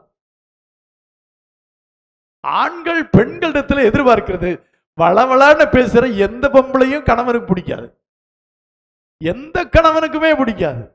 அப்ப ஆண்டவருக்கும் பிடிக்காது. ஏன்னா வளவளான்னு பேசினா அதுல என்ன இருக்குமா? பாவம் இருக்குமா? அதானே சொற்களின் மீதினா வளவளான்னு பேசுறது, அதுல பாவம் இருக்குமா? அப்ப அதுதான், அதனாலதான் என்னமோ ஆம்பளைகளுக்கு அது பிடிக்காது. அல்லேலூயா. கொஞ்சம் அடக்கி பேச, கொஞ்சம் கொஞ்சம் நிறுத்த. நான் பேசினாதான் உங்களுக்கு பிடிக்காது. அவங்களாம் பேசும்போது எவ்வளவு பேசுறீங்க, அவங்க எப்படி பேசுறாங்க, எப்படி பேசுறாங்க, நான் பேசினாலே உங்களுக்கு பிடிக்காது. கொஞ்சம் நிறுத்துன்னு தான் சொன்னாங்க, கொஞ்சம் போதும் அப்படின்னு தான் சொன்னாங்க, அதுக்கு இவ்வளவு பேசுறோம். அப்ப யோசித்து பாருங்க. அப்போ ஒரு வார்த்தை கேட்டா அது காமன் இல்லைன்னு சொல்லிட்டோம்னா நம்ம தப்பிச்சோம். சொல்லுமா, எதுக்கு தப்பிச்சோம்? ஆயுள் சக்கரத்தை கொளுத்தி விடுகிற அக்கினிக்கு தப்பிச்சோம். அல்லேலூயா. நான் சரீரத்தில் எல்லா அவயவங்களை குறித்து பேசுறதுக்கு இன்னைக்கு நினைச்சேன். ஆனா இதுவே இவ்வளவு முக்கியமான ஒரு சப்ஜெக்டா இருக்கு, இவ்வளவு காரியங்கள் இருக்குதுன்னா தயவு செய்து இதை கொஞ்சம் கையாளுங்களேன் இனிமேலாவது. ஆமா, அல்லேலூயா. நான் ஒரு நாள் சொன்னேன், சரி போட்டும், சரி விடு, சரி சொல்லிட்டு போறாங்க அப்படின்னு சொன்னேன்ல, ஞாபகம் இருக்கா? எங்கப்பா எத்தனை பேருக்கு ஞாபகம் இருக்கும் தெரியல, ஏன்னா அது பைபிள்ல இல்லை, அதனால ஞாபகம் இருக்கும். பைபிள் வார்த்தையை சொல்லியிருந்தா என்ன இருக்காது, ஞாபகம் இருக்காது. இது பைபிள்ல இல்லாத வார்த்தையை சொன்னேன்ல, எல்லாருக்கும் ஞாபகம் இருக்கும். அல்லேலூயா. நீங்க யோசித்து பாருங்களேன், நமக்கு 52 வாரம். எத்தனை வாரம்? 52 வாரம். அல்லேலூயா. 52 வாரத்துல ஒழுங்கா சர்ச்சுக்கு வர்றவங்க 3 காரியத்துக்கு வருவாங்க. 1 ஆராதனைக்கு வருவாங்க, 2 பைபிள் ஸ்டடிக்கு வருவாங்க, 3 உபவாச கூட்டத்துக்கு வருவாங்க. அல்லேலூயா. அப்போ ஒரு வருஷத்துல எத்தனை செய்தி கேட்கிறாங்க? எத்தனை செய்தி கேட்கிறாங்க? 52 52 52 156. கணக்கு கணக்கு புலிங்க இருக்குது. 156 156 செய்தி கேட்டுக்கிறோம். அல்லேலூயா.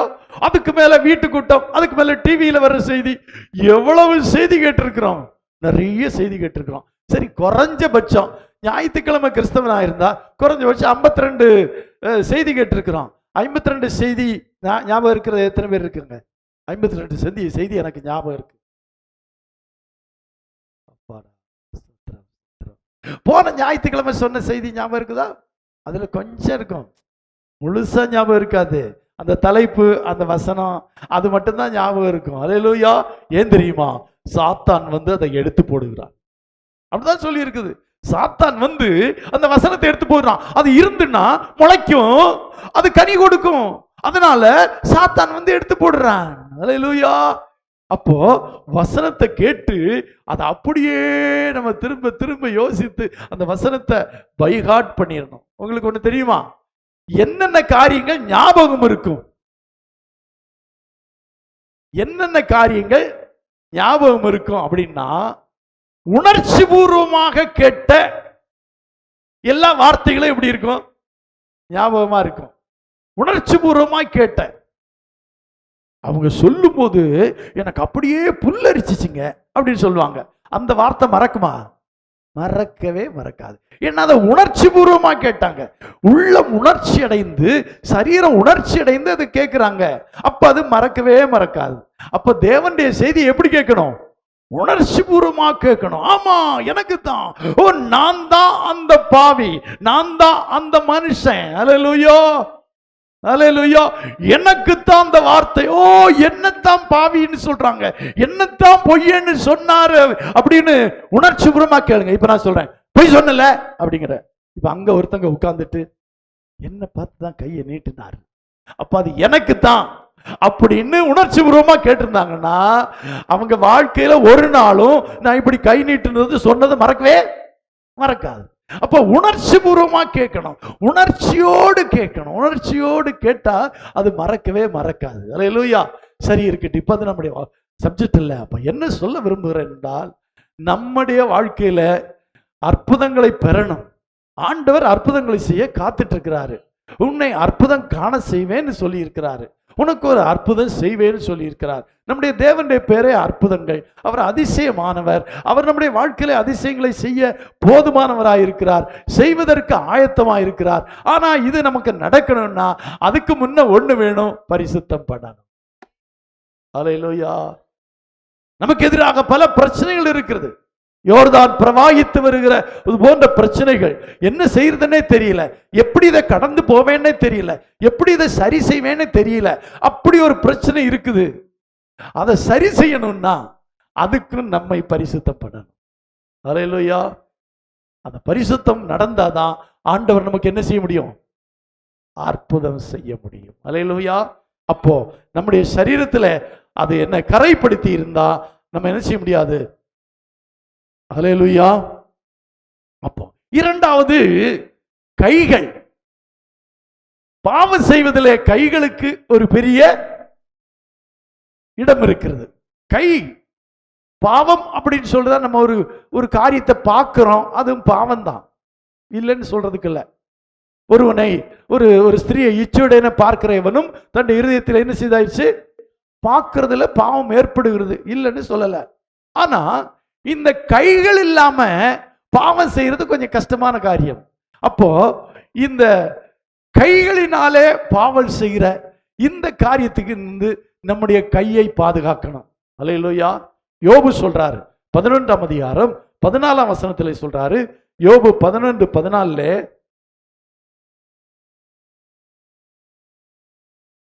உம்முடைய கையில அக்கிரமம் இருந்தால் அதை தூரத்தில் அகற்றிவிட்டு அநியாயம் உம்முடைய கூடாரத்தில் வாசமாயிருக்க ஒட்டாதிரும். உம்முடைய கையிலே அக்கிரமம் இருந்தால் அதை தூரத்திலே அகற்றிவிட்டு, தூரத்திலே எரிந்து விட்டு. நம்முடைய கையினாலே எவ்வளவு அக்கிரமம் செய்திருக்கிறோம், நம்முடைய கையினாலே எவ்வளவு அநியாயங்கள் செய்திருக்கிறோம், நம்முடைய கையினாலே செய்யத்தகாதவைகள் எவ்வளவு காரியங்களை நம்ம செஞ்சிருக்கிறோம். யோசித்து பாருங்களேன். அது கம்மியா தான் இருக்கும். நம்ம கம்பேர் பண்ணும்போது, இந்த நாவையும் வாயையும் ஒப்பிட்டு பார்க்கும் போது நம்ம கைகளினாலே செய்த பாவம் எவ்வளவுதான் இருக்கும், கம்மியா தான் இருக்கும். அவ்வளவு சீக்கிரமாக நம்முடைய கையை ஒருவேளை திருடுகிறதுக்கோ, ஒருவரை அடிக்கிறதுக்கோ, ஒருவனுக்கு தீங்கு செய்யறதுக்கோ அவ்வளவு சீக்கிரம் நம்ம கை போகாது. அப்படித்தானே? ஒரு விசுவாசியுடைய கை அவ்வளவு சீக்கிரம் போகாது. ஆனாலும் என்ன வரும், நம்முடைய கைகளினாலே அக்கிரமம் செய்வது நடக்கத்தான் செய்கிறது. அல்லேலூயா. அல்லேலூயா. அப்போ நம்முடைய கையை பாதுகாத்துக் கொள்ள வேண்டும். அல்லேலூயா. வேதம் சொல்லி இருக்கிறது, சகோதரர்கள் அல்லது ஆண்கள் தங்களுடைய பரிசுத்தமான கரங்களை உயர்த்தி என்ன செய்ய வேண்டுமா, ஜெபம் பண்ண வேண்டும். அப்போ அசுத்தமான கரங்களை இருக்குதுன்னு அர்த்தம், பரிசுத்தமான கைகளை உயர்த்தி ஜெபம் பண்ணுங்கன்னு சொல்லி இருக்கு. அப்போ அசுத்தமான கரங்களும் இருக்கிறது என்றுதான் அர்த்தம். நம்முடைய கைகளினாலே எந்த அசுத்தங்களையும் செய்யாதபடி நம்முடைய கைகளை பாதுகாத்துக் கொள்ள வேண்டும். அல்லேலூயா. அதுக்கு கொஞ்சம் தான் பாற்று இருக்குனாலும், கொஞ்சம் தான் அந்த கையினாலே நம்ம பாவம் செய்யணும்னாலும், இந்த கைகளினாலே பாவம் செய்யாதபடி நம்ம பாதுகாத்துக் கொள்ள வேண்டியது அவசியமாயிருக்கிறது. அல்லேலூயா. மூன்றாவது, கண்கள். அல்லேலூயா. நீதிமொழி புஸ்தகம் 27ஆம் அதிகாரம் 20ஆம் வசனத்தில் வாசிக்கும் போது, நீதிமொழி 27ஆம் அதிகாரம் 20ஆம் வசனம், பாதாளமும் அழிவும் திருப்தியாகிறது இல்லை, அதுபோல மனுஷனுடைய கண்களும் திருப்தியாகிறது. மனுஷனுடைய கண்களும் என்ன செய்கிறது இல்ல, திருப்தி ஆகிறது இல்ல. அல்லேலூயா. இந்த கண்ணுக்கு ஒரு பெரிய ஒரு ஒரு பிரச்சனை இருக்குது. என்னன்னா, இந்த கண்ணு பார்க்கும், ஆனா இந்த பார்க்கறதோட இந்த கண்ணு திருப்திப்படாது. அல்லேலூயா. பார்க்கறத விட ஓகே, பார்த்துட்டோம் அப்படின்னா ஓகே, முடிஞ்சு போச்சு. பார்த்தோம், விரும்பினோம்ங்கிறத விட்டுருவோம். பார்த்தோம், ரொம்ப பிடிச்சிச்சு அப்படின்னு வச்சுக்குவோம், அதோட முடிஞ்சு போச்சு. ஆனா இந்த கண்கள் பார்க்கிறதுனால திருப்தி ஆகிறது இல்ல. அல்லேலூயா. இது அடுத்த ஸ்டெப்புக்கு கொண்டு போகும். பார்த்ததை அடையணும் அப்படிங்கிற ஒரு எண்ணத்துக்கு கொண்டு போகும். நமக்கு எப்படி தெரியல? இப்போ இந்த வருஷம் எல்லாரும் கிறிஸ்துமஸ் ட்ரெஸ் போட்டிருந்தாங்க, நம்மளும் ட்ரெஸ் வாங்கியிருக்கிறோம். ஆனாலும் ஒருத்தங்க வாங்கின ட்ரெஸ் நமக்கு என்ன செய்யுச்சு? கண்ணில் அப்படி கொஞ்சம் நம்ம வாங்கியிருக்கிறத விட பரவாயில்லையே, நல்லா இருக்கு, நம்மளை விட விலை கம்மி தான் இருக்கு, நல்லா இருக்கு அப்படின்லாம் யோசித்தவங்களா இருப்பீங்க, அப்படிதானே? அப்போ இந்த கண்கள் பார்க்கறதுனால திருப்தி அடைகிறது இல்ல. இப்பவே ஒரு முடிவு பண்ணி இருப்போம், இனி அடுத்த ட்ரெஸ் வாங்கினா இதை மாதிரி தான் நான் வாங்குவேன், அடுத்த சேலை அவங்க கொடுத்திருந்தமா வாங்குவேன், அடுத்தவங்க அவங்க போட்டிருந்த ட்ரெஸ் மாதிரி தான் நான் வாங்குவேன். ஏன்னா பார்த்ததுனால திருப்தி அடைஞ்சிட்டா பரவாயில்ல, நல்லா இருக்கு, நல்ல சேலை, நல்ல ட்ரெஸ்ஸு, நல்ல ஒரு நகை, அல்ல நல்ல ஒரு கார், ஓகே அப்படின்னா பிரச்சனையே கிடையாது. உலகத்துல நம்ம வாழ்றதை நம்ம கண்ணாலே பார்க்கத்தான் செய்வோம். பார்க்காம இருக்க முடியுமா? பார்க்காம இருக்க முடியாது. ஆனா பார்க்கறதோட திருப்தி அடைஞ்சிட்டா பரவாயில்ல. அந்த பார்த்ததை அடையணும் அப்படின்னு நினைக்கிறோம்ல, அதுதான் தப்பு. அல்லேலூயா. நமக்கு தெரியும், கர்த்தருடைய இருதயத்துக்கு ஏற்ற மனுஷனாகிய தாவீது ரொம்ப கர்த்தருடைய இருதயத்துக்கு ஏற்ற மனுஷன் வேதத்துல ஒரே ஒரு மனுஷன் தான் இருக்கிறான், அவன் தாவீது. அல்லேலூயா. அவன் உப்பரியின் மேல் நடந்து கொண்டிருந்த போது தூரத்திலே ஒரு வீட்டிலே குளித்துக் கொண்டிருந்த பத்சபேளை கண்டான். தப்பு இல்லை, ஏன்னா வீட்டுக்கு மேல நடக்கிறங்க, அந்த பக்கத்து வீட்டுல அப்படி பார்க்கும்போது கண்ணுல பட்டுச்சுன்னா கண்ணை பிடுங்கி எரிஞ்சிடலாமா? இல்ல, பார்த்துட்டோம், ஓகே. அதுல அவன் திருப்தி அடைஞ்சிருந்தா பரவாயில்ல. அவன் திருப்தி அடையாம பார்த்ததை அடையணும்னு நினைச்சான். அதுதான் தப்பா போச்சு. கண் நல்லது, கண்ணுனாலே பார்க்கலாம், எந்த ஒரு பொருளையும் பார்க்கலாம். பார்த்ததோட விட்டுட்டேன்னா பரவாயில்ல.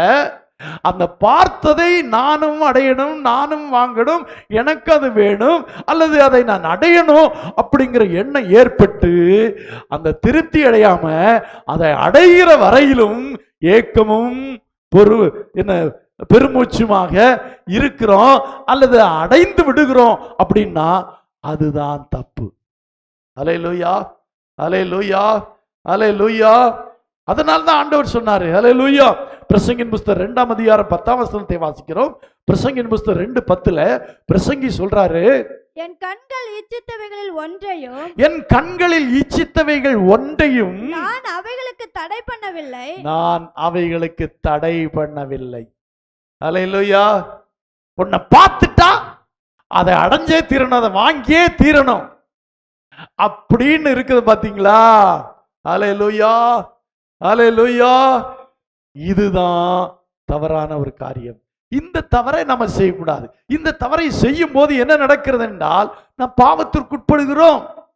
தாவீது கர்த்தர் இருதயத்துக்கு ஏற்ற மனுஷன், பார்த்துட்டான், பரவாயில்ல, கண்ணை மூடிட்டா இருக்க முடியும், பார்த்தான், பார்க்க சுத்திலும் நடக்கிறதெல்லாம் பார்க்கிறோம். இப்ப இதுக்கு மேல ஏறினீங்கன்னா ஆல்மோஸ்ட் ஆல் இங்க இருக்கிற எல்லா வீடும் தெரியும், இதை சுத்தில் நடக்கிற காரியங்கள்லாம் தெரியும். நம்ம மேல ஏறிட்டோம், ஒரு காரியத்தை பார்த்துட்டோம், ஓகே, பார்த்தோட விட்டுட்டோம்னா பரவாயில்ல. அதை மாதிரி நானும் ஒரு வீடு கட்டணும், அந்த பிளாட் நான் வாங்கணும், அல்ல இதை மாதிரி நானும் செய்யணும், அது எனக்கு வேணும் அப்படிங்கிற ஒரு எண்ணம் நமக்குள்ள வந்து அது நம்மை தொந்தரவு செஞ்சுட்டே இருக்கும். பார்த்திருக்கீங்களா? ஒரு விருப்பம் அப்படின்னு மனசுல வந்துருச்சுன்னா அது நம்மளை தொல்லை பண்ணிட்டே இருக்கும். அதை அடைகிற வரையிலையும், அதை பெற்றுக்கொள்ளுகிற வரையிலையும் நமக்கு என்ன இருக்கும்? நம்மளை தொல்லை பண்ணிட்டே இருக்கும் பாருங்க. அதுதான் தப்பு. அல்லேலூயா, அல்லேலூயா. அதனாலதான் ஆண்டவர் சொன்னாரு, உன் கண்ணு நோக்கி இடருண்டாக்கினால் அதை பிடுங்கி எரிந்து போடு. நீ ஒற்றை கண்ணனாய் பரலோக ராஜ்யத்திலே இரண்டு கண்ணுள்ளவனாய் நரகத்திலே பிரவேசிப்பதை பார்க்கலும் ஒற்றை கண்ணுள்ளவனாய் பரலோக ராஜ்யத்திலே பிரவேசிப்பது நல்லது. அல்லேலூயா, அல்லேலூயா, அல்லேலூயா. போற வாரம் பாஸ்டர் ஜெரால்டு ஒரு வாசகம் 31 நினைக்கிறேன், என் கண்களோடு உடன்படிக்கை பண்ணின நான் ஒரு கன்னிகையின் மேல் நினைவாயிருப்பது எப்படி? கண்களோடு உடன்படிக்கை பண்ண வேண்டும், பண்ணிவிட்டு ஒரு கன்னிகை மேல் நினைவாயிருப்பது எப்படின்னு கேட்கிறார். இருக்க முடியாது. ஏனென்றால் உடன்படிக்கை பண்ணி இருக்கிறோம். ஆண்டவரே, இந்த கண் தேவையானதை மட்டும் பார்க்கணும், நல்லதை மட்டும் பார்க்கணும், தீமையானதை பார்க்க கூடாது அப்படின்னு அந்த கண்களோடு ஒரு உடன்படிக்கை பண்ணி இருக்கிறோம். அதை மீறி எப்படி நம்ம அதை செய்வோம்? அப்போ உடன்படிக்கை பண்ணணும், அந்த உடன்படிக்கை மீறாதபடி நம்ம பார்த்துக்கொள்ளணும். அப்போ கண்களின் இச்சை. அல்லேலூயா. வேதம் பாருங்க, இன்னொரு நம்ம அதுக்கு நல்லா தெரியும். ஆண்டவரே சொன்னாரு, ஒரு ஸ்திரீயை இச்சையோடு பார்க்கிற எவனும் அவளோட விசாரம் பண்ணி ஆயிட்டோ. ரொம்ப ஓவரா போகுது இல்ல, ஓவரா போகுது. இது எப்படி? ஒரு ஸ்திரீயை விபச்சாரம் பண்றது தப்பு. அது போய் பிசிக்கலா செய்யறதுதான் தப்புன்னு இல்ல, நீ இச்சையோடு பார்த்தாலே என்ன ஆயிடுச்சு? அப்போ கண்ணை பத்தி ரொம்ப கவனமா இருக்கணுமா வேண்டாமா? எல்லாரும் கூலிங் கிளாஸ் வாங்கி போடுங்க. அல்லேலூயா, அல்லேலூயா. அப்படி ஒரு கண்ணாடி இருந்துன்னா, எந்த கண்ணாடி, அந்த கண்ணாடியில பார்த்தா எந்த தீமையும் பார்க்க முடியாது. அப்படி ஒரு கண்ணாடி இருந்தா நானே உங்களுக்கு வாங்கி கொடுத்துருவேன், நானும் வாங்கி போட்டுக்குவேன், உங்களுக்கு ஒண்ணு வாங்கி கொடுப்பேன். ஆனா அப்படி ஒரு கண்ணாடி இல்லை. அப்ப நம்ம இந்த கண்ணுக்கு ஒரு என்ன போடணும்? கடிவாளம் போடணும். அல்லேலூயா. அதான் சொல்லுவாங்க, the first sight is not wrong but the second is wrong. the first sight, அதான் பார்த்துட்டோம். ரோட்ல போகும்போது ஒரு போஸ்டர் ஒட்டி இருக்கு, பார்த்துட்டோம், பார்க்காம இருக்க முடியாது, போறோம், பார்த்துட்டோம். ஆனா செகண்ட் டைம் அதை பார்க்கிறோம்ல, அதுதான் என்னவா? தப்பு. செகண்ட் டைம் பார்க்கிறது அதன் மேல் ஏற்பட்ட ஒரு விருப்பத்தினாலே அதை திரும்ப பார்க்கிறோம், அதன் மேல் ஏற்பட்ட ஒரு கவனத்தினாலே அதை திரும்ப பார்க்கிறோம், அது தப்பு. அப்படியானா இந்த கண், இந்த சொன்னமே நாவு, உதடு, வாய், இதை போன்றே கண்ணும் பயங்கரமானதுதான். ஏனென்றால் இந்த கண்ணினாலே ஒரு ஸ்திரீயை இச்சையோடு பார்த்து விட்டாலே அவளோடு என்ன செய்தாகிவிட்டது? விபச்சாரம் செய்தாகிவிட்டது. அடேங்க அப்பா. அப்ப இந்த கண்ணு எவ்வளவு பவர்ஃபுல் பாருங்களேன். கண்ணு ரொம்ப பவர்ஃபுல். அல்லேலூயா. செத்த பிறகும் கொஞ்ச நேரம் இந்த கண்ணு திறந்திருக்குமா? பார்த்திருக்கீங்களா? செத்த உடனே கண்ணு மூடிராது, செத்து கொஞ்ச நேரம் கழிஞ்ச பிறகு அந்த கண்ணே மூடுமா. அல்லேலூயா. அருமையான தேவனுடைய பிள்ளைகளை, இன்னும் கொஞ்சம் பார்த்துக்கிறேன்னு தான், இன்னும் கொஞ்சம் இந்த உலகத்தை பார்த்துக்கிறேன், முன்னால நிற்கிறது யாருன்னு பார்த்துக்கிறேன், எனக்கு இதை செஞ்சது யாருன்னு பார்க்கிறேன், எனக்கு கடைசியா பால் ஊத்துறது யாருன்னு பார்த்துக்கிறேன். அப்படின்னு தான் இந்த கண்ணு கொஞ்ச நேரம் கூட திறந்திருக்கு. அப்படின்னா இந்த நாவு, இந்த உதடு, இந்த வாயை போலவே இந்த கண்ணும் ரொம்ப டேஞ்சரஸ். அப்போ அதனாலதான் ஆண்டவர் சொன்னாரு, இந்த கண் இரண்டு கண்ணுடையவனாய் நரகத்தில் போவதை பார்க்கலும் ஒற்றை கொள்ளுவனாய் பரலோகத்திற்கு பிரவேசிப்பது நல்லதுன்னு ஆண்டவர் சொன்னாரு. அப்ப இந்த கண்ணும் ரொம்ப முக்கியமானது. கண்ணையும் கொஞ்சம் கவனமா பார்த்துக்கணும். அல்லேலூயா, அல்லேலூயா, அல்லேலூயா. 73ஆம் சங்கீதம் 7ஆம் வசனத்தை வாசிக்கலாம். 73ஆம் சங்கீதம் 7ஆம் வசனம். அவர்கள் கண்கள் கொழுப்பினால் எடுப்பாய் பார்க்கிறது. அவர்கள் கண்கள் கொழுப்பினால் எடுப்பாய் பார்க்கிறது. கொழுப்பினால் எடுப்பாய் பார்க்கிறது. முந்தியெல்லாம் நமக்கு தெரியாது இந்த கண்ணுக்கு ஃபேட் இருக்கா, கண்ணுக்கு பிரஷர் இருக்கான்னு முந்தி தெரியாது. இப்ப சொல்றாங்களே கண்ணுல என்ன இருக்கு? பிரஷர் இருக்கு. அது மாதிரி கண்ணுக்கும் கொழுப்பு இருக்குதான். அல்லேலூயா. சிலவங்க கண்ணை பார்த்தாலே வெளியே கொழுப்பு கொழுப்பு மாதிரி எல்லாம் இருக்கு, பார்த்திருக்கீங்களா? கண்ணு கொழுப்பினால் எடுப்பாய் பார்க்குமா. அல்லேலூயா. இந்த வியாதியை உடனே ட்ரீட் பண்ணணும். இந்த கொழுப்பினால் எடுப்பாய் பார்க்கிறது ஒண்ணு இருக்கு பாருங்க, இது தீமையானது, நம்முடைய சரீரத்தை கரைப்படுத்தக்கூடியது. அல்லேலூயா. உன்னுடைய கண் நேராய் நோக்க கடவுள், அப்படித்தானே சொல்றாரு நீதிமொழி தான் நினைக்க பிரசங்கி இல்லையா? உன் கண் என்ன செய்யறது? நேராய் பார்க்க கடவுது. அல்லேலூயா, அல்லேலூயா. யோசித்து பாருங்களேன். அல்லேலூயா. கண். அல்லேலூயா. 10 யோபு 10:4 சொல்றாரு. யோபு 10:4 வாஸ்தமா? உமக்கு உண்டோ? மனுஷன் பார்க்கிற பிரகாரமாய் பார்க்கிறீரோ? ஆண்டவரை பார்த்து கேட்கிறார், மாம்ச கண்கள் உமக்கு உண்டோ? மாம்ச கண்கள்ல பார்க்கும் போதுதான் மனுஷனுடைய மாம்சம் நமக்கு தெரியும், தவறுகள் நமக்கு தெரியும். ஆனா ஆண்டவர் அப்படி பார்க்கிறது இல்ல. அல்லேலூயா, அல்லேலூயா. யோபு 16ஆம் அதிகாரம் 9ஆம் வசனத்தில் வாசிக்கிறோம். யோபு 16ஆம் அதிகாரம் 9ஆம் வசனம். என்னை பகைக்கிறவனுடைய கோபம் என்னை பீறுகிறது, என் பெயரில் பற்கடிக்கிறான், என் சத்துரு கொடிய கண்ணினால் என்னை பார்க்கிறான். அப்ப கண்ணு, கொடிய கண்ணு இருக்குது. அவன் எப்படி பார்க்கிறானா? கொடிய கண்ணால் என்னை பார்க்கிறான். யார் அப்படி பார்க்கிறது அப்படின்னா, தெய்வ பயம் இல்லாதவங்க. 36ஆம் சங்கீதம் 1ஆம் வசனத்திலே சொல்லப்பட்டிருக்கிறது. 36ஆம் சங்கீதம் 1 துன்மார்க்கனுடைய துரோக பேச்சு என் உள்ளத்திற்கு தெரியும். அவன் கண்களுக்கு முன் என்ன இல்ல? தெய்வ பயம் இல்லாத ஒரு கண் இருக்குது. தெய்வ பயம் அவனுக்கு இல்ல. யோசித்து பாருங்களேன், தெய்வ பயம் இல்லாத கண்கள் நமக்கு இருக்கான்னு கொஞ்சம் பார்க்கணும். நமக்கு கண்ணுக்கு கூட தெய்வ பயம் இருக்கணும். எதை பார்க்கிறோம், எதை பார்க்கணும், எதை பார்க்க கூடாது என்கிற பயம் எதுக்கு இருக்கணும்? கண்ணுக்கு இருக்கணும். சொல்ல போனா எல்லாவற்றை காட்டிலும் அதிகமா கண்ணுக்கு இருக்கணும். ஏன்னா கண்ணுனாலதான் எல்லாவற்றையும் பார்க்கிறோம், அப்புறம் அடையணும்னு நினைக்கிறோம். அப்போ இந்த கண்ணுக்கு தெய்வ பயம் இருக்கணும்.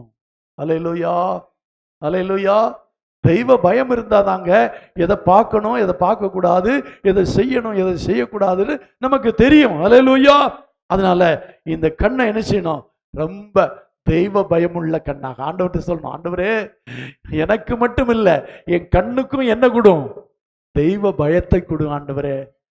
ஆமா, உமக்கு பிரியமில்லாத பார்க்க கூடாது ஆண்டவரே. இச்சையோடு என்னுடைய கண்கள் பார்க்க கூடாது ஆண்டவரே. என்னுடைய கண்கள் பொருளாசையை சேரக்கூடாது ஆண்டவரே. என்னுடைய கண்கள் பொருளாசையின் மேல் சாயக்கூடாது ஆண்டவரே. என் கண்கள் ஆண்டவரே தெய்வ பயமுள்ள கண்ணாக இருக்கணும். அல்லேலூயா. கண்களுக்கு கூட தெய்வ பயம் இருக்கணும். மனுஷனுக்கு மட்டும் இருந்தா பத்தாது. மனுஷனுக்கு இருக்கிற பயம் இந்த கண்களுக்கும் இருக்கணும். அப்பதான் எப்படி பார்க்கும்? பயத்தோடு பார்க்கும். அல்லேலூயா, அல்லேலூயா. அப்ப யோசித்து பாருங்க, இந்த கண்கள் எவ்வளவு முக்கியம் என்று 119ஆம் சங்கீதம் 136ஆம் வசனம் சொல்லி இருக்கிறது. 119ஆம் சங்கீதம் 136ஆம் வசனம். உம்முடைய வேதத்தை மனுஷர் காத்து நடவாதபடியால் என் கண்களில் இருந்து நீர்த்தாரைகள் ஓடுகிறது. அல்லேலூயா. வேதத்தை காத்து நடக்காவிட்டா கண்களில் இருந்து நீர்த்தாரையாய் ஓடணுங்க. அல்லேலூயா. அதுதான் தெய்வ பயமுள்ள கண். தெய்வ பயமுள்ள கண் அப்படின்னா, ஒருத்தன் வேதத்தின்படி நடக்கல, ஒருத்தன் தவறா நடக்கிறான், ஒருத்தன் தப்பா நடக்கிறான் அப்படின்னா அவனுடைய கண்கள் இருந்து என்ன வரணும்?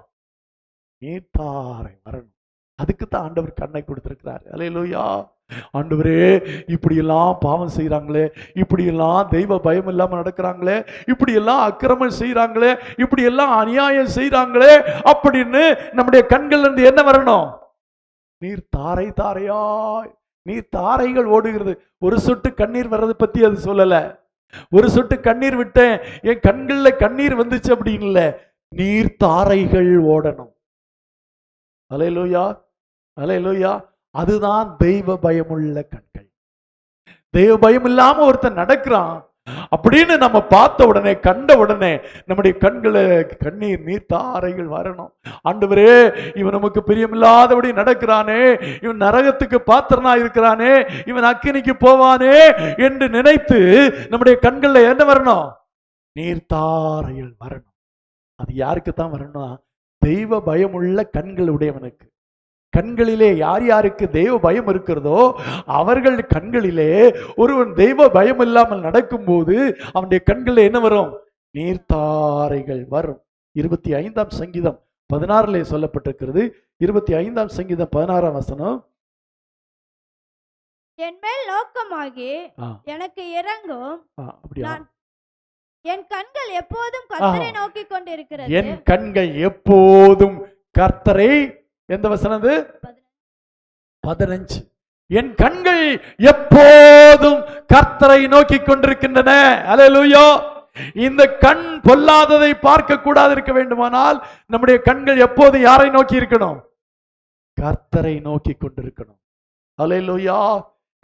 இது அருமையா சொல்றாரு, என் கண்கள் எப்போதும் கர்த்தரை நோக்கி கொண்டிருக்கிறது. அப்படி கர்த்தரை நோக்கி கொண்டிருந்தா நம்முடைய கண்கள் தவறானதை பார்க்காது, இச்சையோடு பார்க்காது, மேட்டிமையாய் பார்க்காது. அப்போ நம்முடைய கண்கள் எப்போதும் யாரை பார்த்திருக்கணும்? கர்த்தரை நோக்கி கொண்டிருக்கணும். அல்லேலூயா. அந்த கண் ஆண்டவரை விட்டு கண்ணை எடுக்கவே கூடாது. அப்படி சொல்லுவாங்கல்ல, அந்த பேதுரு கடல் மேல் நடந்து கொண்டிருந்தான். பேதுரு கடல் மேல் நடக்க சொன்னோடனே ஆண்டவர் சொன்னாரு, வா அப்படின்னாரு. நடந்து கொண்டிருந்தான். அவனுடைய கண் எங்க போச்சு? காற்றை உற்று நோக்கினது, எதிர்காற்றை நோக்கினது, பிரச்சனையை நோக்கினது. உடனே அவன் என்ன செய்தான்? அமிழத் துவங்கினான். எப்போதெல்லாம் கர்த்தர் மேல் இருக்கிற பார்வையை எடுத்து விட்டு வேறு எங்கேயாகிலும் நம்முடைய பார்வையை வைக்கிறோம் என்றால் அப்பொழுது நாம் அமிழ துவங்குவோம். அங்கே அமிழ்ந்து போனான்னு சொல்ல, அமிழ அப்படிதான் சொல்லியிருக்கு. பேதுரு அமிழ துவங்கினான். எப்போது அமிழ துவங்கினான் தெரியுமா? ஆண்டவர் மேல் இருக்கிற பார்வையை விட்டு விட்டு காற்று பலமாய் இருக்கிறதை பார்த்த உடனே அவன் அமிழத் துவங்கினான். அவன் அமிழத் துவங்கினது காத்த பார்த்ததுனால சொல்ல முடியாது. கர்த்தர் மேல் இருக்கிற பார்வையை எடுத்து விட்டு அவன் எதிர்மேல் பார்வை வைத்தான், காற்றின் மேல் பார்வை வைத்தான். அதனாலதான் சங்கீதக்காரன் சொல்றான், என் கண்கள் எப்போதும் கர்த்தரை நோக்கி கொண்டிருக்கிறது. என் கண்கள் எப்போதும் என்னை நோக்கி கொண்டிருக்கிறது? கர்த்தரை நோக்கி கொண்டிருக்கிறது. அல்லேலூயா, அல்லேலூயா. அப்ப யோசித்து பாருங்க, நம்முடைய கண்கள், ஆண்டவர் தந்திருக்கிற இந்த கண்ணு ஆண்டவரையே நோக்கி பார்த்துட்டு இருக்கணும். ஒரு நொடி கூட ஆண்டவரை விட்டு நம்முடைய கண்களை அகற்றக்கூடாது. அப்படின்னா என்ன? போட்டோவை பார்த்துட்டே இருக்கலாமா அப்படின்னு இல்லை. நம்முடைய மனக்கண்கள் முன்பாக எப்பொழுதும் ஆண்டவர் இருக்கணும். அல்லேலூயா. புறம்பான கண்கள் உலகத்தை பார்த்து கொண்டிருந்தாலும் நம்முடைய மனக்கண், இந்த ஆவிக்குரிய கண் என்று சொல்லுகிறார்களே, மனக்கண் திறக்கப்பட்டது என்று சொல்லி இருக்கிறார்களே, இந்த மனக்கண் எப்போதும் கர்த்தரை நோக்கி பார்த்து கொண்டே இருக்கணும். அல்லேலூயா, அல்லேலூயா. ஆண்டவரை நோக்கி பார்த்துட்டே இருந்தோம்னா இந்த உலகத்தின் பிரச்சனைகளை பார்க்க மாட்டோம். இந்த பிரச்சனைகள் நமக்கு பெருசா தெரியவே தெரியாது. இந்த உலகத்தில் இருக்கிற காரியங்கள் ஒன்றும் நம்மை தீட்டுப்படுத்தாது. நம்ம பார்க்கிற அநேக காரியங்கள் நம்மை தீட்டுப்படுத்துகிறது. கண்களினால் பார்ப்பதினாலே தீட்டுண்டாகிறது. இந்த தீட்டெல்லாம் ஏற்படாது இருக்க வேண்டுமானால் நம்முடைய கண்கள் எப்போதும் கர்த்தரை நோக்கி கொண்டிருக்கணும். அல்லேலூயா, அல்லேலூயா. ஆமா பிரியமான தேவனுடைய பிள்ளைகளே, அந்த கண்கள் கர்த்தரை நோக்கி பார்த்து கொண்டே இருந்தால் நம்முடைய வாழ்க்கையில நிச்சயமாக நிச்சயமாக நாம் பாவத்திற்குள்ளாக போக மாட்டோம். அதைத்தான் யோபு 42:16 சொல்லுகிறார். வாஸ்தவமா 42:16, யோபு 16:20 வாசிக்கலாம். யோபு 42:16. இதற்கு பின்பு யோபு 140 வருஷம் உயிரோடு இருந்து 4 தலைமுறையாக தன் பிள்ளைகளையும் தன் பிள்ளைகளுடைய பிள்ளைகளையும் கண்டான். அல்லேலூயா, அல்லேலூயா. என் கண்கள் ஆண்டவரையே நோக்கி பார்த்து கொண்டிருக்கிறதுன்னு சொன்ன யோபு இப்ப சொல்றான், தன் பிள்ளைகளுடைய பிள்ளைகளையும் கண்டான்.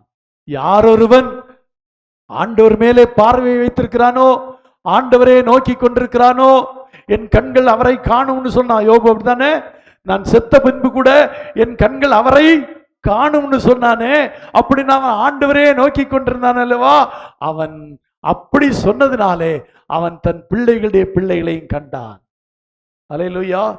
அப்படின்னா அவன் நீடித்த நாட்களோடு வாழ்வான், நீடித்த ஆயுளோடு கூட வாழ்வான். அல்லேலூயா, அல்லேலூயா. கடைசியா யோபு 16:20 வாசிக்கலாம். என் சிநேகிதர் என்னை பரியாசம் பண்ணுகிறார்கள், என் கண் தேவனை நோக்கி கண்ணீர் சொரிகிறது. என் கண் தேவனை நோக்கி கண்ணீர் சொரிகிறது. சிநேகிதர் எல்லாம் என்னை பரியாசம் பண்றாங்க. ஆண்டவர் ஆண்டவர்னு இருந்தான், கர்த்தர் கர்த்தர்னு இருந்தான், ஆண்டவர் தான் என்ன ஆசீர்வதிச்சிருக்கான்னு சொல்லிட்டு இருந்தான்.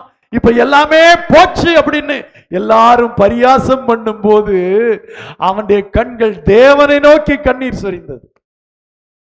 அல்லேலூயா. இந்த கண் தீமையானதை பார்க்க அல்ல, இந்த கண் தேவனை நோக்கி கண்ணீர் சொரிவதற்காக வைத்திருக்கிற கண். அல்லேலூயா, அல்லேலூயா. ஆமாங்க, இந்த கண் தேவனுக்கு முன்பாக கண்ணீர் சொரிந்தால் மனிதனுக்கு முன்பாக நான் கண்ணீர் சொரிய மாட்டோம்.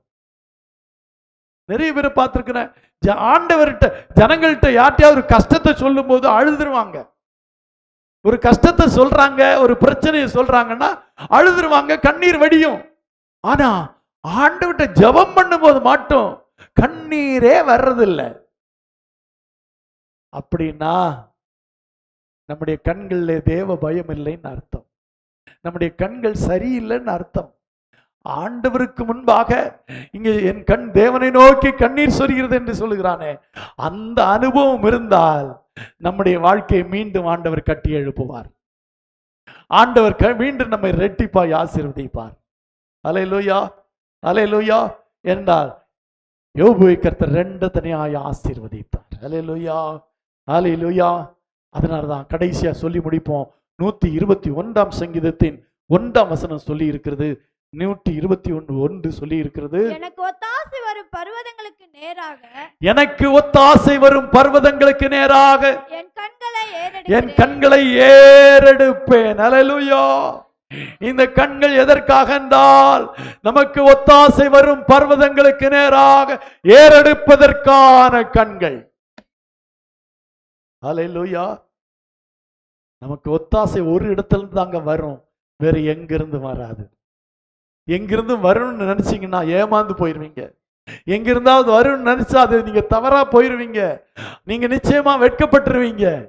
ஆனா இந்த சங்கீதக்காரனோடு சேர்ந்து சொல்லணும், எனக்கு ஒத்தாசை வரும் பர்வதங்களுக்கு நேராக என் கண்களை ஏறெடுக்கிறேன். வானத்தையும் பூமியும் உண்டாக்கின கர்த்தரிடத்திலிருந்து எனக்கு ஒத்தாசை வரும். அல்லேலூயா, அல்லேலூயா. வானத்தையும் பூமியும் உண்டாக்கின கர்த்தரிடத்திலிருந்து நமக்கு ஒத்தாசை வரணும் அப்படின்னா நம்முடைய கண்கள் நேராக அவரை நோக்கி பார்க்கணும். அல்லேலூயா. 2 முக்கியமான காரியத்தை பார்த்தோம். 1 நம்முடைய வாய், நாவு, உதடு, இது 3 சேர்ந்ததுனால தான் வார்த்தைகள் வருகிறது. அப்படியானா வார்த்தைகளை குறித்து கவனமாயிருங்க. வார்த்தைகள் நம்மையே கரைப்படுத்தி நம்முடைய ஆயுள் சக்கரத்தை எரித்து சாம்பல் ஆக்கிவிடும். அல்லேலூயா. 2வது கண்கள். செய்யாமலேயே இந்த கண்களின் பார்வையினாலேயே நாம் அசுத்தமடைந்து விட முடியும். அது நம்மை கரைப்படுத்தி விடும். இந்த 2ஐயும் குறித்து ரொம்ப ரொம்ப எச்சரிக்கையாக இருக்கணும். இன்னைக்கு எல்லாரும் முழங்கார் படியிடுவோம். இந்த 2025ஆம் வருடத்துல இந்த வார்த்தைகளினாலோ கண்களினாலோ நம்முடைய சரீரம் கரைப்பட்டிருந்தா இன்றைக்கு ஆண்டவரிடத்தில் அறிக்கையிடுவோம்.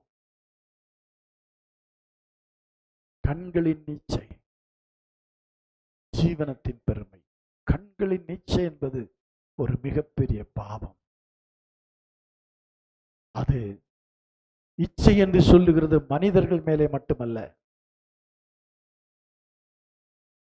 பொருட்கள் மேலும் கூட இச்சை உண்டாகும். ஏவாளுக்கு அந்த பழத்தின் மேலே ஒரு இச்சை உண்டாயிற்று, அவளையே கெடுத்து போட்டது. அப்போ லோத்து சமபூமி முழுவதையும் தெரிந்து கொண்டான். அவனுடைய கண்களுக்கு அது ஏதேன் தோட்டத்தை போல இருந்தது. கடைசியில எல்லாவற்றையும் இழந்தான். அப்படின்னா இந்த 2 பாவம் வாழ்க்கையை கெடுத்து போட்டுரும், வாழ்க்கை ஒன்றுமில்லாம பண்ணிரும். 1 வாய், வார்த்தைகள். இனிமே 2025ல இது 2 நிமித்தமாக நான் கரைப்பட்டிருந்தா இன்னைக்கு நம்மை பரிசுத்தம் பண்ணிக்கொள்ளுவோம். எப்படி பரிசுத்தம் பண்ண முடியும்? ஆண்டவரிடத்தில் அறிக்கையிடுவோம், ஆண்டவரிடத்தில் சொல்லுவோம், ஆண்டவரே இந்த 2 காரியங்களும் என்னை கரைப்படுத்தி இருக்கிறது, என்னுடைய வாழ்க்கையிலே கரைப்படுத்தி இருக்கிறது. ஆண்டவரே என்னை சுத்தமாக்கும், என்னை சுத்தமாக்கும். ஆண்டவரே என்னை சுத்தமாக்கும், ஆண்டவரே என்னை சுத்தமாக்கும். உங்களை பரிசுத்தம் பண்ணிக்கொள்ளுங்கள், நாளைக்கு அற்புதத்தை காண்பீர்கள் என்று சொன்னீரே. எனக்கு அற்புதம் வேணும் ஆண்டவரே, என்னை வாழ்க்கையில் ஒரு அற்புதம் நடக்கணும். அதுக்கு இன்னைக்கு என்னை பரிசுத்தம் பண்ணுங்க, என்னை கழுவுங்க, என்னை கழுவுங்க. ஆண்டவரிடத்துல சொல்லுவோம், என்னை கழுவுங்க ஆண்டவரே, என்னுடைய சரீரத்தை கழுவுங்க, என்னுடைய சரீரத்தை கழுவுங்க, என்னுடைய உள்ளத்தை கழுவுங்க. இந்த 2 காரியத்தினாலையும் ஆண்டவரே என்னுடைய சரீரமோ ஆண்டவரே என்னுடைய வாழ்க்கையை கரைப்பட்டு இருந்தா இன்னைக்கு ஆண்டவரே என்னை சுத்தம் பண்ணுங்க, என்னை பரிசுத்தப்படுத்துங்கப்பா, என்னை பரிசுத்தப்படுத்துங்க.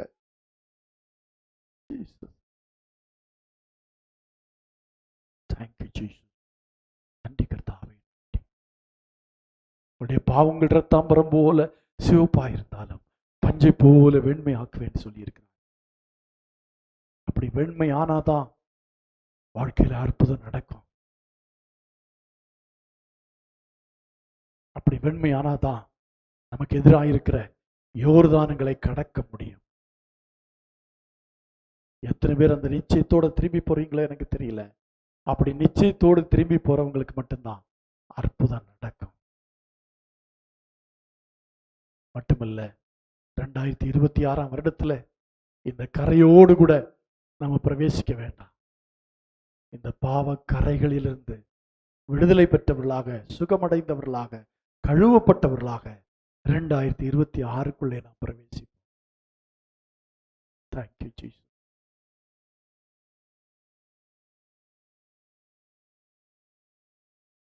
ஒரு நிமிடம் நம்மை ஆராய்ந்து படிப்படியாக கொடுங்க. ரொம்ப நல்ல நேரம் இது, ரொம்ப ரொம்ப நல்ல நேரம்.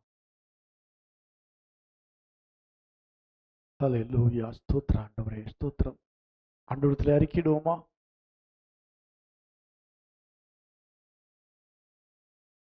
இந்த ஒரு நிமிடம் உங்களுடைய வாழ்க்கையை மாற்றி போட முடியும்.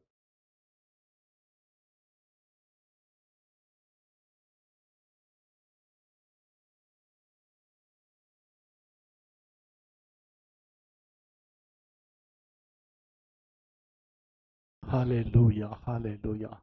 ஒரு தெரிந்த பாடலின் ஒரு வரியை பாடலாமா? உம்மை போல் யாருண்டு எந்த இயேசுநாதா,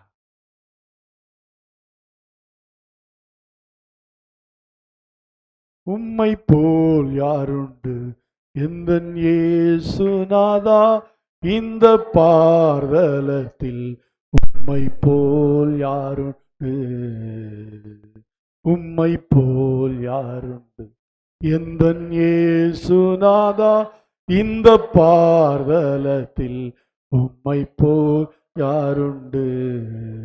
பாவ பீடியினில் சிக்கி நான் உழண்டேன், தேவாத்தம் அன்பினால் மன்னித்தீர்.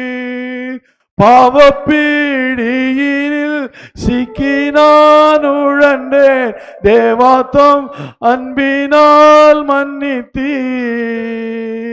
உம்மை போல் யாருண்டு எந்த இயேசுநாதா, தலத்தில் உம்மை போல் யாருண்டு. உலகம் மாமிசம் பிசாசு கடியில் அடிமையாகவே பாவினான் ஜீவித்தே, நிம்மதியிழந்து தூய்மை மனம் போல் நடந்தேன், ஏமாற்றம் அடைந்தேன், என்னையா தேடினீர் ஐயா இயேசுநாதா, உம்மை மறந்த ஓர் துரோகினான். என்னையா தேடினீர் ஐயா இயேசுநாதா, உமக்கே அடிமை நீனான். போல் யாருண்டு எந்த இயேசுநாதா, இந்த பார்தலத்தில் உம்மை போல் யாருண்டு. இன்றைக்கு நான் செய்யும் இந்த தீர்மானத்தை என்றைக்கும் காத்திட ஆவியார் நிரப்பும். நோருக்கும் ஊருக்கும் உடையும் வனையும் உமக்கே உகந்த தூய சரீரமா, ஐம்பொறிகளையும் உமக்குள் அடக்கும் இயேசுவே ஆவியால் நிரப்போம். வெற்றி வாழ்க்கையுள்ள மகனாய் திகழ அக்கினி என்னுள்ளில் இறக்கும். உம்மை போல் யாரும் எந்த சுனாதா இந்த பாரலத்தில் உம்மை போல் யாருண்டு.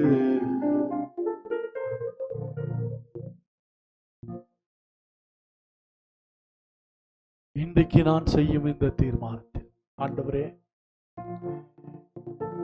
என்னுடைய வார்த்தையை நான் கடிவாளத்தால் அடக்கி வைப்பேன். என்னுடைய கண்களுக்கு கலிக்க போடுவேன், என்னுடைய கண்களுக்கு பூட்டை போடுவேன், என்னுடைய கண்களோடு உடன்படிக்கை பண்ணுவேன். இந்த தீர்மானத்திலே என்னைக்கு நிலைத்திட நீர் எனக்கு உதவி செய்யும். எங்களை மிகவும் அன்பாய் நேசிக்கிற எங்கள் நல்ல பிதாவே, இந்த காலை வேளைக்காக நாங்கள் உமக்கு நன்றி செலுத்துகிறோம்.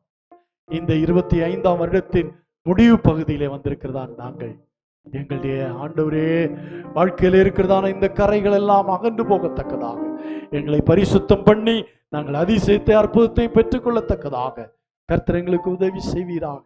இன்னைக்கு கேட்ட வார்த்தைகளின்படியாய் நாங்கள் நடக்க நீர் எங்களுக்கு உதவி செய்யும்படியாய் ஜெபிக்கிறோம். எங்களை தாழ்த்தி உடைய கரத்திலே அர்ப்பணிக்கிறோம். சகல துதி கனமைமை நீர் எடுத்துக்கொள்ளும். இயேசுவின் மூலம் ஜெபங்கேளும் பிதாவே. என் ஆத்துமாவே கர்த்தரை ஸ்தோத்திரி, என் முழு உள்ளமே உடைய பரிசுத்த நாமத்தை ஸ்தோத்திரி. என் ஆத்துமாவே கர்த்தரை ஸ்தோத்திரி, கர்த்தர் செய்த சகல வாரங்களை மறவாதே. அல்லேலூயா, அல்லேலூயா, அல்லேலூயா. கர்த்தர் உங்களை ஆசீர்வதிப்பாராக. உங்களுக்கு டீயும் பிஸ்கட்டும் கிளை வைக்கப்பட்டிருக்கிறது, வாங்கி சாப்பிட்டு சொல்லலாம். நாளைக்கும் சரியாக 10 மணிக்கு வந்து விடுங்கள். நாளைக்கு ஒரு நாள் நம்ம ஆண்டவருடைய சமூகத்தில் காத்திருந்து நாமே சரி செய்து கொள்வோம். கர்த்தர் நம்மை ஆசீர்வதிப்பாராக. ஆமென்.